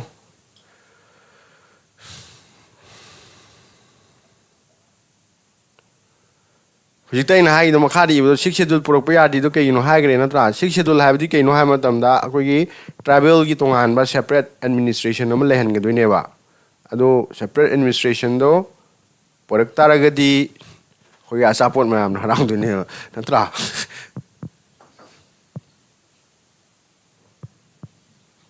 ꯑꯗꯨꯒ ꯃꯅꯤꯄꯨꯔꯗꯗꯤ ꯀꯩ ꯂꯩ 5th ꯁꯦꯗꯨꯜꯗꯤ ꯂꯩꯀꯣ ꯒ꯭ꯌꯥꯟ ꯇꯥꯕ꯭ꯔꯥ 6 ꯁꯦꯗꯨꯜꯗꯤ ꯂꯩꯇꯦꯕ 5th ꯁꯦꯗꯨꯜꯗꯤ ꯂꯩ 5th ꯁꯦꯗꯨꯜꯅ ꯍꯥꯏꯁꯤꯅ ꯀꯩꯅꯣ ꯍꯥꯏꯕ ꯃꯇꯝꯗ ꯁꯤꯁꯨ ꯑꯃꯔꯣꯝꯗꯗꯤ ꯃꯤꯅꯤ ꯁꯦꯄꯔꯦꯠ ꯑꯦꯗꯃꯤꯅꯤꯁꯇ꯭ꯔꯦꯁꯟꯅꯦ ꯍꯥꯏꯕ ꯌꯥꯏꯅꯤꯀꯣ ꯀꯩꯒꯤꯅꯣ ꯍꯥꯏꯕ ꯃꯇꯝꯗ ꯉꯁꯥꯏꯒꯤ ꯃꯣꯏ ADC ꯑꯃ ꯂꯩ ꯑꯣꯇꯣꯅꯣꯃꯁ ꯗꯤꯁꯇ꯭ꯔꯤꯛ ꯀꯥꯎꯟꯁꯤꯜ ꯑꯅ ꯒ꯭ꯌꯥꯟ ꯇꯥꯕ꯭ꯔꯥ ꯁꯥꯟꯅ ꯍꯥꯏꯁꯦ ꯑꯩꯈꯣꯏꯒꯤ ꯈꯨꯗꯝ ꯑꯣꯏꯅ ꯍꯥꯏꯔ ꯀꯥꯟꯗ ꯇꯝꯄꯥꯛꯀꯤꯗꯅ ꯄꯟꯆꯥꯌꯦꯠ ꯑꯗꯩ ꯃ꯭ꯌꯨꯅꯤꯁꯤꯄꯥꯂꯤꯇꯤ ꯂꯩꯕ ꯁꯨꯃꯥꯏꯅꯅꯦ ꯆꯤꯡꯗꯁꯨ ꯃꯈꯣꯏꯒꯤ ꯇꯣꯉꯥꯟꯕ ꯂꯣꯀꯦꯜ ꯕꯣꯗꯤ ꯂꯩꯖꯩꯑꯕ ꯑꯗꯨꯗꯨꯕꯨ ꯀꯩ ꯀꯧꯒꯦ ꯍꯥꯏꯕ ꯃꯇꯝꯗ ꯀꯩ ꯀꯧꯋꯦꯕ ADC ꯀꯧꯋꯦꯕ ADC ꯌꯥꯔꯕ ADC ꯍꯥꯏꯕꯗꯤ ꯑꯣꯇꯣꯅꯣꯃꯁ ꯗꯤꯁꯇ꯭ꯔꯤꯛ ꯀꯥꯎꯟꯁꯤꯜ ꯍꯥꯏꯕꯅꯦꯕ ꯁꯤꯅ ꯀꯅꯥꯒꯤ ꯃꯈꯥꯗ ꯋꯥꯛ ꯇꯧꯒꯅꯣ ꯍꯥꯏꯕ ꯃꯇꯝꯗ ꯑꯦꯁꯦꯝꯕ꯭ꯂꯤꯒꯤ ꯃꯈꯥꯗ ꯋꯥꯛ ꯇꯧꯔꯛꯀꯗꯣꯏꯅꯦꯕ ꯑꯗꯣ ꯉꯁꯥꯏꯒꯤ 6 ꯁꯦꯗꯨꯜꯒ ꯍꯥꯏꯗꯣ ꯑꯗꯨ ꯀꯩꯗꯧꯔꯦ ꯑꯦꯁꯦꯝꯕ꯭ꯂꯤꯁꯦ ꯕꯥꯏꯄꯥꯁ ꯇꯧꯔ ꯆꯠꯈꯤꯗꯣꯏꯅꯦꯕ ꯑꯦꯁꯦꯝꯕ꯭ꯂꯤ ꯃꯈꯥꯗ ꯂꯩꯕ ꯃꯤꯟꯁ ꯀꯅꯥꯅ ꯆꯥꯎꯔꯤꯅꯣ ꯑꯦꯁꯦꯝꯕ꯭ꯂꯤꯅ ꯆꯥꯎꯔꯤ ꯅꯠꯇ꯭ꯔꯣ ꯑꯗꯨ ꯇꯥꯔꯒꯗꯤ ꯃꯈꯣꯏꯁꯦ ꯑꯗꯨꯝ ꯊꯝꯕ ꯌꯥꯗ꯭ꯔꯣ ꯑꯩꯈꯣꯏꯒꯤ ꯄꯨꯂꯞ ꯂꯩꯃꯤꯟꯅꯕ ꯑꯗꯨꯕꯨ 6 ꯁꯦꯗꯨꯜꯗꯗꯤ ꯀꯩꯗꯧꯔꯛꯀꯗꯒꯦ ꯍꯥꯏꯕ ꯃꯇꯝꯗ ꯁꯤꯒꯤ ꯑꯦꯁꯦꯝꯕ꯭ꯂꯤꯒꯥꯁꯦ ꯅꯥꯊꯩ ꯑꯃꯨꯛ ꯆꯠꯈꯤꯗꯣꯏꯅꯦꯕ ꯑꯗꯥꯏ ꯃꯣꯏꯅ ꯄꯥꯝꯃꯤꯗꯨ ꯑꯣꯏꯗꯣꯏ ꯅꯠꯇ꯭ꯔꯣ ꯆꯨꯝꯕ꯭ꯔꯥ ꯊꯦꯡꯛ ꯌꯨ ꯑꯥꯔꯖꯨꯟ ꯈꯨꯃꯨꯛꯆꯝ ꯀꯣ ꯌꯦꯡꯉꯣ ꯅꯣꯏꯒꯤ ꯂꯥꯏꯚ ꯀ꯭ꯂꯥꯁꯇ ꯌꯥꯎꯕ ꯑꯩꯈꯣꯏꯅ ꯇꯧꯔꯤꯁꯦ ꯀꯩꯅꯣ ꯁ꯭ꯇꯤꯜ ꯗꯦꯃꯣꯅꯤꯀꯣ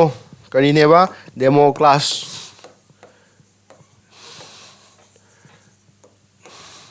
ꯗꯦꯃꯣ ꯀ꯭ꯂꯥꯁꯅꯤ ꯑꯩꯈꯣꯏꯅ ꯉꯁꯤꯐꯥꯎ ꯇꯧꯔꯤꯁꯦ ꯑꯗꯨꯅ ꯔꯤꯒꯨꯂꯔ ꯀ꯭ꯂꯥꯁ ꯇꯧꯕ ꯍꯧꯔꯗꯧꯕꯅꯤ ꯔꯤꯒꯨꯂꯔꯗꯣ ꯇꯧꯕ ꯍꯧꯔꯛꯑꯒꯅꯤ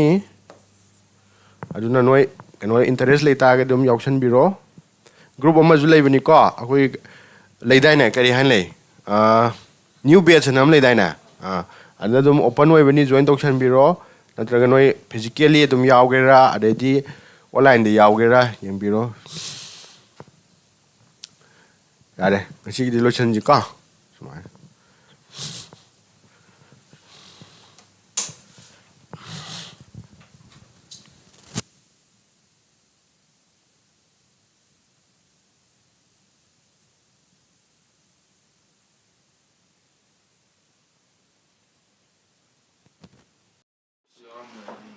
ꯒ꯭ꯔꯨꯞ ꯌꯥꯎꯗꯕ꯭ꯔꯥ ꯑꯗꯨꯒꯤ ꯑꯣꯏꯔꯝꯒꯅꯤꯗ ꯑꯩ ꯊꯥꯈ꯭ꯔꯕꯅꯦ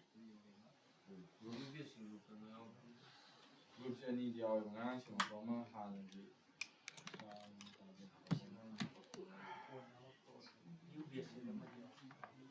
ꯅ꯭ꯌꯨ ꯕꯦꯁꯇꯣ ꯑꯗꯨꯗ ꯊꯥꯈꯤꯕꯅꯤ ꯍꯥꯟꯅ ꯑꯗꯨ ꯌꯥꯎꯕꯅꯦ ꯑꯗꯨꯒꯤꯗꯤ ꯌꯥꯎꯕꯅꯦ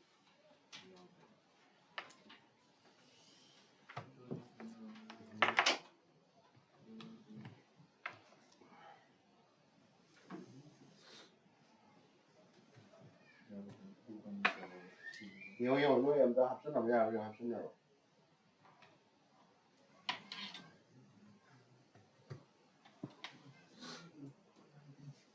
ꯑꯩꯅ ꯍꯥꯏꯒꯗꯕꯕꯨꯅꯦꯀꯣ ꯁꯤꯗ ꯅꯣꯏꯅ ꯀ꯭ꯂꯥꯁ ꯅꯣꯠ ꯁꯤꯟꯕꯒꯤ ꯍꯣꯏ ꯇꯣꯉꯥꯟꯅ ꯅꯣꯏꯅ ꯁꯦꯝꯗꯣꯛꯆꯒꯦ ꯍꯥꯏꯇꯥꯔꯒꯗꯤ ꯈꯪꯗ꯭ꯔꯦꯀꯣ ꯀ꯭ꯂꯥꯁ ꯅꯣꯠ ꯁꯤꯟꯕꯒꯤ ꯀꯩꯝ ꯃꯊꯧ ꯇꯥꯗꯦꯀꯣ ꯑꯩꯗꯤ ꯁꯤꯜꯂꯨꯅꯣꯁꯤꯗ ꯂꯩꯀꯣ ꯀꯩꯒꯤꯅꯣ ꯍꯥꯏꯕ ꯃꯇꯝꯗ ꯁꯥꯔꯅ ꯑꯦꯛꯁꯄ꯭ꯂꯦꯟ ꯇꯧꯔꯤꯁꯦ ꯃꯨꯟꯅ ꯇꯥꯕꯤꯌꯣ ꯅꯣꯏꯅ ꯄꯥꯝꯕ ꯄꯣꯠꯇꯨ ꯁꯥꯔꯅ ꯑꯗꯨꯝ ꯔꯦꯗꯤꯃꯦꯗꯇ ꯑꯗꯨꯝ ꯄꯤꯔꯛꯑꯗꯧꯅꯦꯕ PDFꯇ ꯌꯥꯗ꯭ꯔꯥ ꯑꯗꯨꯅ ꯃꯇꯝꯗꯣ ꯃꯥꯡꯍꯟꯕꯒꯤ ꯑꯟꯅꯦꯁꯦꯁꯔꯤꯗ ꯀꯩ ꯀꯥꯟꯅꯩ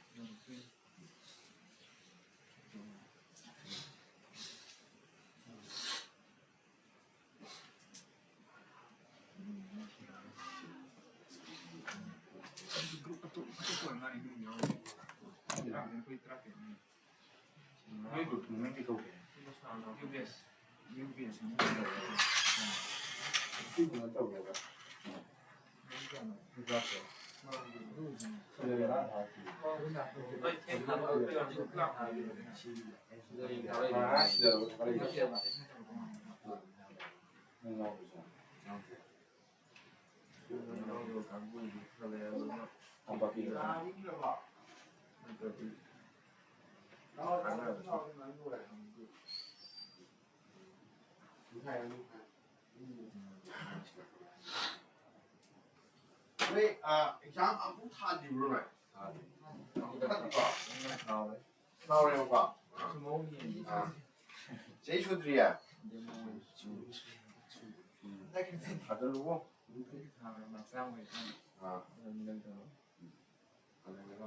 ꯑꯦꯛꯁꯄꯤꯔꯤꯌꯦꯟꯁꯅꯤꯀꯣ 그거를 올려니까는 연달에 지점이 놀라운 가스 스테이션을 늘리던가. ทางก็ได้อย่างนึงครับทางก็ได้ดีด้วยกันว่าเอชยูเอฟไว้ด้วยตัวละเว้ยอันนั้นไม่ยังทรานสเลทนี่ก่อนชาติต้องพนักงานเนี่ยมาตัวอย่างที่เขียนเอาเนี่ยบางครั้งมันต้องอินไม่เอาเนี่ยมั้งทางไปต่อรองพยายามให้ไม่ได้พยายามนั่นแหละที่ขั้นมาพังมาขั้นเดียวจบนั่นนี่50หรือ60ใช้ของการตั้งของขั้นนี้จานดูนัดทุกกันแล้วคนละ 이만 찍었으면 야외인데 완전 주제가 뭐라? 나도 뭘? 무슨 말이야? 탑을 왜 너무 잘 잘. 맵스도 그냥 하네요.